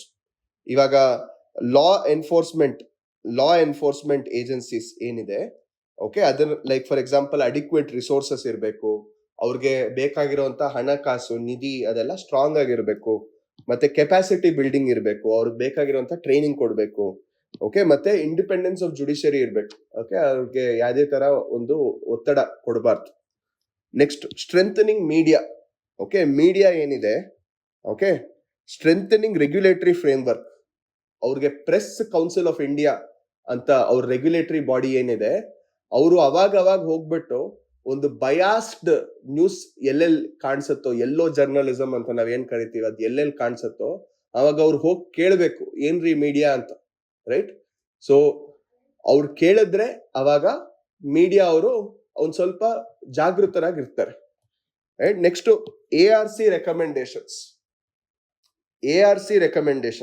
Okay, so ARC recommendation ಬಂದು anti corruption bureau is bought under State Vigilance Commission. Okay. Next, to development of code of ethics for public officials. So ಇದೆಲ್ಲ ARC ರೆಕಮೆಂಡೇಶನ್ಸ್ ಕೊಡುವಂತ ಒಂದು ಸಲಹೆಗಳು. ಓಕೆ, ಅಂದ್ರೆ code of ethics follow ಮಾಡಬೇಕು, ಮತ್ತೆ aunty corruption bureau ಏನಿದೆ ಅದು state vigilance commission ಕೆಳಗಡೆ ತರಬೇಕು, ಅವಾಗ ಇನ್ನೂ ಪವರ್ ಸಿಗುತ್ತೆ, ಇನ್ನೂ ಅಟಾನಮಿ ಸಿಗುತ್ತೆ ಅಂತ. Okay, next, policy measures. Okay, ಅಂದ್ರೆ ನೀತಿ ವಿಧಾನ ಕ್ರಮಗಳು. ಓಕೆ, ಸೊ ಇಲ್ಲಿ ಗವರ್ನೆನ್ಸ್ ಏನಿದೆ, ಸೌತ್ ಆಫ್ರಿಕಾದು national anti corruption strategy NACS ಅಂತ ಒಂದು ಫ್ರೇಮ್ ವರ್ಕ್ ಇದೆ. ತುಂಬಾ ಸಕ್ಸಸ್ಫುಲ್ ಫ್ರೇಮ್ ವರ್ಕ್. ಅವ್ರು ಕೆಲವೊಂದು ಗೈಡ್ ಲೈನ್ಸ್ ಕೊಡ್ತಾರೆ, ತುಂಬಾ ಸ್ಟ್ರಿಕ್ಟ್ ಆಗಿ ಇಂಪ್ಲಿಮೆಂಟ್ ಮಾಡಿದ್ದಾರೆ. South Africa beautiful case study ಆಗತ್ತೆ. ಸೊ ಇದನ್ನ ನೀವು ಹೇಗಾದ್ರೂ ಮಾಡಿ ನಿಮ್ಮ ಆನ್ಸರ್ಸ್ ಅಲ್ಲಿ ಬರೀಬೇಕು. ನೆಕ್ಸ್ಟ್, ಎಲ್ಲ ಹಿತಾಸಕ್ತರನ್ನು ಒಂದು ಎಂಗೇಜ್ ಮಾಡೋದು. ಓಕೆ, ಎಲ್ಲ ಸ್ಟೇಕ್ ಹೋಲ್ಡರ್ಸ್ನು ಎಂಗೇಜ್ ಮಾಡೋದು. ನೆಕ್ಸ್ಟ್, ಟ್ರಾನ್ಸ್ಪರೆನ್ಸಿ ಅಂದ್ರೆ ಪಾರದರ್ಶಕರು. ಓಕೆ, ಅಂದ್ರೆ ಪಾರದರ್ಶಕತೆ. ಸೊ ದಿಸ್ ಇಸ್ ಬೇಸಿಕಲಿ ಒಂದು ಓಪನ್ನೆಸ್ ಅಂತ ಹೇಳ್ಬೋದು, right? Next, economic measures. Okay, ಆರ್ಥಿಕ ಕ್ರಮಗಳು. So political financing reforms. Okay, ಇಲ್ಲಿ ಸ್ಟೇಟ್ ಫಂಡಿಂಗ್ ಆಫ್ ಎಲೆಕ್ಷನ್ಸ್ ಅಂತ ಒಂದು ಕಾನ್ಸೆಪ್ಟ್ ಬರುತ್ತೆ. ಸ್ಟೇಟ್ ಫಂಡಿಂಗ್ ಆಫ್ ಎಲೆಕ್ಷನ್ಸ್ ಅಂದ್ರೆ ಎಲೆಕ್ಷನ್ ನಡ್ಸಕ್ಕೆ, ಅಂದ್ರೆ ಚುನಾವಣೆ ನಡ್ಸಕ್ಕೆ ಏನು ದುಡ್ಡಾಗತ್ತೋ ಅದನ್ನ ಕಂಪ್ಲೀಟ್ ಆಗಿ ಸ್ಟೇಟೇ ಕೊಡುತ್ತೆ, right? Through election commission. So ಇದು ಏನ್ ಮಾಡುತ್ತೆ, ಅವಾಗ ತುಂಬಾ ಒಂದು ಲೆವೆಲ್ಗೆ ಅನ್ನೆಸೆಸರಿ ಆಗಿ, ಇವಾಗ ಯಾರೋ ಒಬ್ರು 1000 ಕೋಟಿ ಖರ್ಚು ಮಾಡ್ತಾರೆ, ಇನ್ನೊಬ್ರು ಬರೀ 1 ಕೋಟಿ ರೂಪಾಯಿ ಖರ್ಚು ಮಾಡ್ತಾರೆ, ಇನ್ನೊಬ್ರು 50 ಲಕ್ಷ ಖರ್ಚು ಮಾಡ್ತಾರೆ. ಅವ್ರ 3 ಜನಕ್ಕೆ ಮಧ್ಯ ಒಂದು ಈಕ್ವಲ್ ಕಾಂಪಿಟೇಷನ್ ಇರುತ್ತಾ? ಇಲ್ಲ. ಸೊ ಯಾರ್ಯಾರೆಲ್ಲ ಚುನಾವಣೆಗೆ ನಿಂತ್ಕೊಂತಾ ಇದಾರೆ ಅವ್ರಿಗೆಲ್ಲ ಈಕ್ವಲ್ ಆಗಿ ಖರ್ಚು ಮಾಡಬೇಕು ಅಂತ ಸ್ಟೇಟ್ ಫಂಡಿಂಗ್ ಆಫ್ ಎಲೆಕ್ಷನ್ಸ್ ಅಂತ ನಡಿಬೇಕು ಅಂತ ನಾವಿಲ್ಲಿ ಹೇಳ್ತಾ ಇದ್ದೇವೆ. Next, international collaborations. ಇವಾಗ financial action task force FATF ಅಂತ ಒಂದು ಸಂಸ್ಥೆ ಇದೆ, ಮತ್ತೆ ಗ್ಲೋಬ್ ಅಂತ ಒಂದು ಸಂಸ್ಥೆ ಇದೆ. ಗ್ಲೋಬ್ ಅಂದ್ರೆ ಏನು? Global operation network of aunty corruption law enforcement agencies. So ಈ ತರ ಇಂಟರ್ನ್ಯಾಷನಲ್ ಕೊಲಾಬ್ರೇಷನ್ ಇದ್ರೂ ತುಂಬಾ ಮಟ್ಟಕ್ಕೆ ಕರಪ್ಷನ್ ಕಡಿಮೆ ಆಗುತ್ತೆ. ನೆಕ್ಸ್ಟ್, ಸೋಷಿಯಲ್ ಮೆಜರ್ಸ್ ಅಂದ್ರೆ ಪಬ್ಲಿಕ್ ಎಂಗೇಜ್ಮೆಂಟ್ ಆಗಿರ್ಬೋದು, okay, education, awareness, okay, protection to whistleblowers. ಇದೆಲ್ಲಾನು ಮೊದಲಿಂದಾನೆ, ಲೈಕ್ ಫಾರ್ ಎಕ್ಸಾಂಪಲ್ ಸ್ಕೂಲ್ ಇಂದಾನೆ ನಾವು ಮಾರಲ್ ಎಜುಕೇಶನ್ ಕೊಡುವಂತ ಒಂದು ಪ್ರಯತ್ನ. ಓಕೆ, ಸೊ ಲಾಸ್ಟ್ ಅಲ್ಲಿ ಇವಾಗ ನಾವೇನ್ ನೋಡ್ತಾ ಇದೀವಿ, ಒಂದು ಕೇಸ್ ಸ್ಟಡಿ ನೋಡೋಣ. ಓಕೆ, ಒಂದು ಮಾದರಿ ಅಧ್ಯಯನ. ಸೊ ಇಲ್ಲಿ ಮಿಸ್ಟರ್ ತೇಜ್ ಅಂತ ಒಬ್ರು ಫಸ್ಟ್ ಜನರೇಷನ್ ಆಂಟರ್ಪ್ರನರ್, ಅಂದ್ರೆ ಮೊದಲನೇ ಸರಿ ಒಂದು ನಾರ್ಮಲ್ ಮಿಡಲ್ ಕ್ಲಾಸ್ ಫ್ಯಾಮಿಲಿಯಿಂದ ಬಂದು ಸಡನ್ ಆಗಿ ಫಸ್ಟ್ ಜನರೇಷನ್ ಆಂಟರ್ಪ್ರನರ್ ಆಗಿ, ಓಕೆ, ಒಂದು ಕನ್ಸ್ಟ್ರಕ್ಷನ್ ಕಂಪನಿ ಸ್ಟಾರ್ಟ್ ಮಾಡ್ತಾರೆ ಅಂತ ಅನ್ಕೊಳ್ಳೋದು. ಆಮೇಲೆ ಅವರು ಹಾರ್ಡ್ ವರ್ಕ್ ಮಾಡಿ, ಓಕೆ, ಅವ್ರ ಪರ್ಸೆವರೆನ್ಸ್ ಕೊಟ್ಟು ಎಷ್ಟೊಂದು ಪ್ರಾಜೆಕ್ಟ್ಸ್ ಮಾಡಿ ಮಾಡಿ ಮಾಡಿ ಮಾಡಿ ಫೈನಲ್ ಆಗಿ ಗೌರ್ಮೆಂಟ್ ಟೆಂಡರ್ ಸಿಗುತ್ತೆ. ಅಂತ ಎಂತ ಗೌರ್ಮೆಂಟ್ ಟೆಂಡರ್ ಅಲ್ಲ, ಒಂದು ದೊಡ್ಡ ಡ್ಯಾಮ್ ಕಟ್ಟುವಂತ ಒಂದು ಪ್ರಾಜೆಕ್ಟ್ ಅವ್ರಿಗೆ ಸಿಗುತ್ತೆ. ಓಕೆ, ಅವಾಗ ಈ ಬೇರೆ ಎಲ್ಲಾ ಪ್ರಾಜೆಕ್ಟ್ಸ್ ಅಲ್ಲಿ ಸೇರ್ಸಿದ ದುಡ್ಡು ಈ ಒಂದು ಪ್ರಾಜೆಕ್ಟ್ಗೆ ಅವರು ಹಾಕ್ಬಿಡ್ತಾರೆ. ಓಕೆ, ಈ ಪ್ರಾಜೆಕ್ಟ್ ಕಂಪ್ಲೀಟ್ ಮಾಡಿದ್ರೆ ಅವ್ರಿಗೆ ಇನ್ನೂ ಬೆಳೆಯುವಂತ ಸಾಧ್ಯತೆ ಇದೆ. ಬಟ್ ಇದೇನಾದ್ರೂ ಆಗಿಲ್ಲ ಅಂದ್ರೆ ಅವ್ರ ಕಂಪನಿನೇ ಮುಚ್ಚುವಂತ ಒಂದು ಸ್ಥಿತಿ, ರೈಟ್? ಡ್ಯಾಮ್ ಇವಾಗ ಏನು ಆಲ್ಮೋಸ್ಟ್ ಕಂಪ್ಲೀಟ್ ಆಗ್ತಾ ಬರುತ್ತೆ. ಆ ಟೈಮಲ್ಲಿ ಗವರ್ಮೆಂಟ್ ಇಂದ ಕೆಲವೊಂದು ಇನ್ಸ್ಪೆಕ್ಷನ್ ಇಂಜಿನಿಯರ್ಸ್ ಬರ್ತಾರೆ. ಅವ್ರು ಹೇಳ್ತಾರೆ, ಈ ಕೆಲವೊಂದು ಟೆಕ್ನಿಕಲ್ ಡೀಟೇಲ್ಸ್ ಕೊಟ್ಬಿಟ್ಟು ಇದ್ ಸರಿ ಇಲ್ಲ, ಅದ್ ಸರಿ ಇಲ್ಲ ಅಂತ ಎಷ್ಟೊಂದೊಂದು ರಿಪೋರ್ಟ್ ಸರಿ ಮಾಡ್ಬಿಟ್ಟು ಈ ಡ್ಯಾಮ್ ನ ಇನಾಗ್ರೇಟ್ ಮಾಡಂಗ್ ಇಲ್ಲ ಅಂತ ಒಂದು ರಿಪೋರ್ಟ್ ಕೊಟ್ಬಿಡ್ತಾರೆ. ಮತ್ತೆ ನಿಮ್ಗೆ ಏನು ಇದು ಇಷ್ಟೊಂದೆಲ್ಲ ನೀವು ಎಫರ್ಟ್ಸ್ ತಗೊಂಡು ಡ್ಯಾಮ್ ಕನ್ಸ್ಟ್ರಕ್ಟ್ ಮಾಡಿದಿರಲ್ವಾ, ಅವಾಗ ಅದ್ ಸರಿಯಾಗೇ ಇಲ್ಬೇಕು ಅಂತ ನಿಮ್ ಟೀಮ್ ಆಫ್ ಇಂಜಿನಿಯರ್ಸ್, ನಿಮ್ ಕಂಪನಿಯಲ್ಲಿ ಕೆಲಸ ಮಾಡುವಂತ ನಿಮ್ ಕಂಪನಿಯಲ್ಲಿ ಕೆಲಸ ಮಾಡುವಂತ ಒಂದು ಇಂಜಿನಿಯರ್ಸ್ ನ ಕರೆಸಿ ನೀವ್ ಇನ್ಸ್ಪೆಕ್ಷನ್ ಮಾಡಿಸ್ತೀರಾ. ಅವಾಗ ಏನ್ ಗೊತ್ತಾಗುತ್ತೆ ಅಂದ್ರೆ ಎಲ್ಲಾನು ಕರೆಕ್ಟ್ ಆಗೇ ಇದೆ. ಮೋಸ್ಟ್ಲಿ ಇವ್ರು ಏನೋ ಒಂದ್ ಸ್ವಲ್ಪ ಬ್ರೈಬ್ ಏನಾದ್ರು, ಲಂಚ ಏನಾದ್ರು ಎಕ್ಸ್ಪೆಕ್ಟ್ ಮಾಡ್ತಿರ್ಬೋದು, ಅದರಿಂದ ಈ ತರ ರಿಪೋರ್ಟ್ ಕೊಟ್ಟಿದ್ದಾರೆ ಅಂತ. ಆದ್ಮೇಲೆ ನೀವು ಈ ಸಮಸ್ಯೆನ ಇಟ್ಕೊಂಡು ಅಲ್ಲಿ ಇರೋಂತ ಲೋಕಲ್ MP ಹತ್ರ ಹೋಗ್ತೀರಾ, ಅವ್ರ ಹತ್ರ ಹೇಳ್ತೀರಾ ಈ ತರ ಆಗ್ತಿದೆ ಅಂತ. ಅವ್ರೇನ್ ಹೇಳ್ತಾರೆ, ನೀವ್ ಮಾಡಿರೋದು ತುಂಬಾ ಒಳ್ಳೆ ಕೆಲಸ, ಓಕೆ, ಡ್ಯಾಮ್ ಎಲ್ಲ ಚೆನ್ನಾಗಿ ಕಟ್ಟಿದೀರಾ, ನಿಮ್ಮಂತ ಒಂದು ಟ್ಯಾಲೆಂಟ್ ನಾನು ಎಂಕರೇಜ್ ಮಾಡ್ತೀನಿ. ನೀವ್ ಒಂದ್ ಕೆಲಸ ಮಾಡಿ, ಒಂದು ಚಿಕ್ಕ ಡೊನೇಷನ್ ತರ ಒಂದ್ ಕೊಟ್ಬಿಡಿ. ಅದೇನದು ಅಂದ್ರೆ ಅದನ್ನು ಒಂದು ಲಂಚನೇ. ಸೊ ಅದರಿಂದ ನಿಮ್ಮ ಪ್ರಾಜೆಕ್ಟ್ ಏನಿದೆ ಅದನ್ನ ನಾನು ನಿಲ್ಸಲ್ಲ. ನಿಮ್ ಕಂಪನಿಲಿ ಯಾರ್ಯಾರು ಕೆಲಸ ಮಾಡ್ತಾರೋ ಅವ್ರೆಲ್ಲರಿಗೂ ಅನ್ಎಂಪ್ಲಾಯ್ಮೆಂಟ್ ಆಗಲ್ಲ. ಅದನ್ನ ಆ ಫುಲ್ ಡ್ಯಾಮ್ ನಾನು ಓಪನ್ ಮಾಡಿಸಿ, ಅದಾದ್ಮೇಲೆ ಫೈನಲಿ ನಾನು ಅದನ್ನ ರಿಬ್ಬನ್ ಕಟ್ಟಿಂಗ್ ಸೆರೆಮನಿಗೂ ಬಂದು ಅದನ್ನ ನಾನು ಓಪನ್ ಮಾಡಿಸ್ಕೊಡ್ತೀನಿ ಅಂತ. ಓಕೆ, ಸೊ ಈ ಟೈಮಲ್ಲಿ ಇವ್ರ ಮನಸ್ಥಿತಿ ಹೇಗಿದೆ, ಅದನ್ನ ಅವರು ನೈತಿಕ ದ್ವಂದ್ವ ಅಂತ ನಾವೇನ್ ಕರಿತೀವಿ, ಎಥಿಕಲ್ ಡೈಲಮಾ ನಾವೇನ್ ಕರಿತೀವಿ, ಅದು ಅವರು ಏನಂತ ಓಡ್ತಿದೆ, ರೈಟ್? ಸೊ ಇವಾಗ ಒಂದ್ ಕಡೆ ಲಂಚ ಕೊಡೋದು ತಪ್ಪು, ಇನ್ನೊಂದ್ ಕಡೆ ಇದು ಚಿಕ್ಕ ಲಂಚ MP ಹತ್ರ ಕೊಡೋದು, but at the same time ಪಬ್ಲಿಸಿಟಿನೂ ಆಗತ್ತೆ. ಇಲ್ಲಿ ನೋಡಿ, ನಾನು 3 ನಿಮ್ಗೆ ಅಪ್ರೋಚಸ್ ತೋರಿಸ್ತೀನಿ. ಓಕೆ, ಸೊ ಈ 3 ಅಪ್ರೋಚಸ್ ಏನಂದ್ರೆ, ಒಂದು ಡಿಯಾನ್ಟಾಲಜಿಕಲ್ ಅಪ್ರೋಚ್ ಅಂತ. ಓಕೆ, ಡಿಯಾನ್ಟಾಲಜಿಕಲ್ ಅಪ್ರೋಚ್ ಅಲ್ಲಿ ಏನ್ ಹೇಳ್ತಾರೆ, ಓಕೆ, ಡಿಯಾನ್ಟಾಲಜಿಕಲ್ ಅಪ್ರೋಚ್ ಅಂದ್ರೆ ಏನಾದ್ರೂ ಆಗ್ಲಿ, ಓಕೆ, ನಿಮ್ ಕಂಪನಿ ಮುಚ್ಚೋಗ್ಲಿ, ಓಕೆ, ಅಲ್ಲಿ ಡ್ಯಾಮ್ ಅದು ಕಂಪ್ಲೀಟ್ ಆಗದೆ ಇದ್ರು ಪರವಾಗಿಲ್ಲ, ಅಟ್ ಎನಿ ಕಾಸ್ಟ್ ತಪ್ಪು ಮಾಡಬಾರ್ದು. Okay, ways of achieving the means is just as important as the end in itself ಅಂತ ಹೇಳುತ್ತೆ. ಸೊ ಈ ಒಂದು ಸಿಚುವೇಶನ್ ಅಲ್ಲಿ ಏನ್ ಮಾಡ್ತೀರಾ, ನಿಮ್ ಒಂದು ಸ್ಟ್ಯಾನ್ಸ್, ಅಟ್ ಎನಿ ಕಾಸ್ಟ್ ನೀವು ಆ ಡ್ಯಾಮ್ ನ ಕರಪ್ಷನ್ ಎಂಕರೇಜ್ ಮಾಡಲ್ಲ. ಅಟ್ ಎನಿ ಕಾಸ್ಟ್ MP-ಗಾಗ್ಲಿ ಅಥವಾ ಈ ಇನ್ಸ್ಪೆಕ್ಷನ್ ಇಂಜಿನಿಯರ್ಸ್ ಆಗ್ಲಿ ಯಾರಿಗೂ ನೀವು ಹಣ ಕೊಡಲ್ಲ ಅಂತ ಒಂದು ಅಪ್ರೋಚ್. ಇನ್ನೊಂದು ಅಪ್ರೋಚ್ ಏನು, ಕಾನ್ಸ್ಟಿಟ್ಯೂಷನಲ್ ಅಪ್ರೋಚ್. ಅಂದ್ರೆ ಕಾನ್ಸ್ಟಿಟ್ಯೂಷನ್ ಏನ್ ಹೇಳುತ್ತೆ, ಪ್ರಿವೆನ್ಷನ್ ಆಫ್ ಕರಪ್ಷನ್ ಆಕ್ಟ್ ಅಂತ ಇದೆ, ಓಕೆ, ಅಥವಾ ಕಾನ್ಸ್ಟಿಟ್ಯೂಷನ್ ಲಾಸ್ ಪ್ರಕಾರ ಏನಿದೆ, ಕರಪ್ಷನ್ ಮಾಡೋದು ತಪ್ಪು ಅಂತ ಇದೆ. ಸೊ ಇಲ್ಲೂ ನೀವೇನ್ ಸ್ಟ್ಯಾನ್ಸ್ ತಗೊಂತೀರಾ, ಕರಪ್ಷನ್ ತಪ್ಪು, ಸೊ ನಾನು ಮಾಡಲ್ಲ ಅಂತ ಸ್ಟ್ಯಾನ್ಸ್ ತಗೊಂತೀರಾ. ಮೂರನೇದಿದೆ ಕಾನ್ಸಿಕ್ವೆನ್ಷಿಯಲಿಸ್ಟ್ ಅಪ್ರೋಚ್ ಅಂತ. ಇಲ್ಲಿ ಕಾರ್ಯ ಆಗೋದು ಇಂಪಾರ್ಟೆಂಟ್, ನೀವು ಹೇಗೆ ಅದನ್ನ ಅಚೀವ್ ಮಾಡ್ತೀರಾ ಅನ್ನೋದು ಇಂಪಾರ್ಟೆಂಟ್ ಅಲ್ಲ. ಸೊ ಇಲ್ಲಿ ಅಟ್ ದ ಸೇಮ್ ಟೈಮ್ ನೀವ್ ಏನ್ ಅರ್ಥ ಮಾಡ್ಕೋಬೇಕಂದ್ರೆ, ತಪ್ಪು ಮಾಡಬಾರ್ದು, ಬಟ್ ಸರಿಯಾಗಿರೋ ಔಟ್ಕಮ್ ಬರ್ಬೇಕಷ್ಟೇ. ಸೊ ಇಲ್ಲಿ ಏನ್ ಅಪ್ರೋಚ್ ಇರಬೇಕು ನಿಮ್ದು, ನೀವು ಲಂಚ ಕೊಡ್ತೀರಾ. ಮೂರನೇದ್ರಲ್ಲಿ ಕಾನ್ಸಿಕ್ವೆನ್ಷಿಯಲಿಸ್ಟ್ ಅಪ್ರೋಚ್ ಅಲ್ಲಿ ನೀವು ಲಂಚ ಕೊಡ್ತೀರಾ, ಅವರು ಬಂದು ರಿಬನ್ ಕಟ್ಟಿಂಗ್ ಮಾಡಿಸ್ಕೊಂತೀರಾ, ಮಾಡಿಸಿದಾದ್ಮೇಲೆ ಓಕೆ ಡ್ಯಾಮ್ ಇನಾಗ್ರೇಟ್ ಮಾಡ್ತೀರಾ. ಅದಾದ್ಮೇಲೆ ಪ್ರಿವೆನ್ಷನ್ ಆಫ್ ಕರಪ್ಷನ್ ಆಕ್ಟ್ ಅದ್ರ ಪ್ರಕಾರ ಏನಿದೆ ಅಂದ್ರೆ, ನೀವು ಯಾವುದೇ ಒಂದು ಲಂಚ ಕೊಟ್ರು ವಿತಿನ್ ಸ್ಪೆಕ್ಯುಲೇಟೆಡ್ ಟೈಮ್ ಫ್ರೇಮ್ ಏನಿದೆ, ಅದು 30 days ಆಗಿರ್ಬೋದು, 40 days ಆಗಿರ್ಬೋದು, ಆ ಟೈಮ್ ಅಷ್ಟರಲ್ಲಿ ನಾನು ಅದಾದ್ಮೇಲೆ ಈ ತರ ಲಂಚ ಕೊಟ್ಟಿದ್ದೀನಿ, ನಾನು ಕೊಡ್ಬೇಕಾಯ್ತು ಅಂತ ನೀವು ಹೋಗ್ಬಿಟ್ಟು ರಿಪೋರ್ಟ್ ಮಾಡ್ಬಿಡ್ತೀರ. ಆಮೇಲೆ ಏನಿದೆ, ಕೇಸ್ನ ನೀವು ಕೋರ್ಟ್ ಅಲ್ಲಿ ನೀವು ಫೈಟ್ ಮಾಡ್ತೀರಾ. ನಿಮ್ಗೆ ಒಂದ್ ಕಡೆ ನಿಮ್ ಕಂಪನಿನೂ ಉಳಿತು, ಇನ್ನೊಂದ್ ಕಡೆ MP ಕೈಯಲ್ಲಿ ರಿಬನ್ ಕಟ್ಟಿಂಗು ಆಗಿದೆ, ಅದನ್ನ ಡಾಕ್ಯುಮೆಂಟ್ ಮಾಡಿದ ಪ್ರೂಫ್ನು ಆಗಿದೆ. ಮೂರನೇದು, ನೀವು ಟ್ರಾನ್ಸಾಕ್ಷನ್ ದುಡ್ಡು ಕೊಟ್ಟಿದ್ದು ಪ್ರೂಫ್ನು ನೀವೇ ಸಬ್ಮಿಟ್ ಮಾಡ್ಬಿಟ್ಟಿದ್ದೀರಾ. Okay, it is a self evidence, self incrimination. So in this case ಇದೆಲ್ಲಾನು ಓಕೆ, ಇದು ನಿಮ್ಗೆ ಥರ್ಡ್ ಟೈಪ್ ಅಂದ್ರೆ ಕಾನ್ಸಿಕ್ವೆನ್ಷಿಯಲಿಸ್ಟ್ ಅಪ್ರೋಚ್ ಅಂತ, ರೈಟ್? ಸೊ ಇಲ್ಲಿ ಎಥಿಕಲ್ ಡೈಲಮಾಸ್ ಮೊದಲು ಅಪ್ರೋಚ್ ಏನಿರ್ಬೇಕು, ಮೊದಲು ಎಥಿಕಲ್ ಡೈಲಮಾಸ್ ಡಿಸ್ಕಸ್ ಮಾಡಬೇಕು. ಆಮೇಲೆ 3 ಆಪ್ಷನ್ಸ್ ಕೊಡಬೇಕು, ಒಂದು ಪೇ ಬ್ರೈಬ್, ಇನ್ನೊಂದು ಡು ನಾಟ್ ಪೇ ಬ್ರೈಬ್, ಅದಾದ್ಮೇಲೆ ಮೂರನೇದು ಈ ತರ ಪ್ರೋಸ್ ಕಾನ್ಸ್ ಲಿಸ್ಟ್ ಮಾಡಬೇಕು. ಫೈನಲ್ ಆಗಿ suggest measures, legislative measures, institutional measures, okay, new initiatives ಆ ತರ ಕೊಟ್ಟು ಫೈನಲ್ ಆಗಿ ಎಂಡ್ ಮಾಡ್ಬೇಕು. ಒಂದು ಕೋರ್ಟ್ ಏನಾದ್ರು ಕೊಟ್ಟು, ವಿವೇಕಾನಂದ ಅವ್ರು ಏನ್ ಹೇಳಿದ್ದಾರೆ, ಓಕೆ, ಆ ತರ ಏನಾದ್ರು ಒಂದು ಕೋಟ್ ಕೊಟ್ಟು ಫೈನಲ್ ಆಗಿ ಒಂದು ಎಂಡ್ ಮಾಡಬೇಕು. ಓಕೆ, ವಿವೇಕಾನಂದ ಅವ್ರು ಏನ್ ಹೇಳಿದ್ದಾರೆ, that man reaches immortality who is moved by nothing material ಅಂತ ಹೇಳಿದ್ದಾರೆ. ಈ ತರ ಏನಾದ್ರು ಒಂದು ಕೋಟ್ ಕೊಟ್ಟು finally you can end, right? So ಇದು ಈ ಫುಲ್ ವಿಡಿಯೋ ಎಂಡ್ ವರ್ಗು ನೋಡಿದೀರಾ ಅಂದ್ರೆ that means that you have completed day 6 of the 70-day challenge.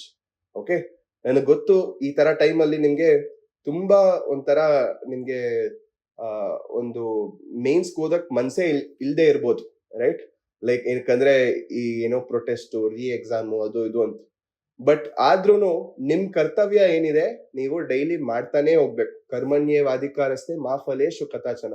Okay, ನಿಮ್ ಕೆಲಸ ನೀವೇನಿದೆ ನೀವು ಮಾಡ್ತಾ ಹೋಗ್ತಾ ಇರ್ಬೇಕು. ಬೇರೆ ಯಾವ್ದ್ರ ಬಗ್ಗೆನೂ ಯೋಚನೆ ಮಾಡಬೇಡಿ. ಓಕೆ, ಬರೀ ಒಳ್ಳೇದ್ ಯೋಚನೆ ಮಾಡಿ, ಬರೀ ಒಳ್ಳೇದೇ ಆಗತ್ತೆ, right? So we have completed day 6 of 70-day challenge. ನೀವು ಇದನ್ನ ಕಂಪ್ಲೀಟ್ ಮಾಡಿದ್ರೆ ಕಮೆಂಟ್ ಮಾಡಿ, I have completed day 6 of the 70-day challenge ಅಂತ, and I will complete my 70-day challenge antanu comment ಮಾಡಿ. Okay, I will leave you all. I will see you all in the next class. Until then, thank you. Have a nice day.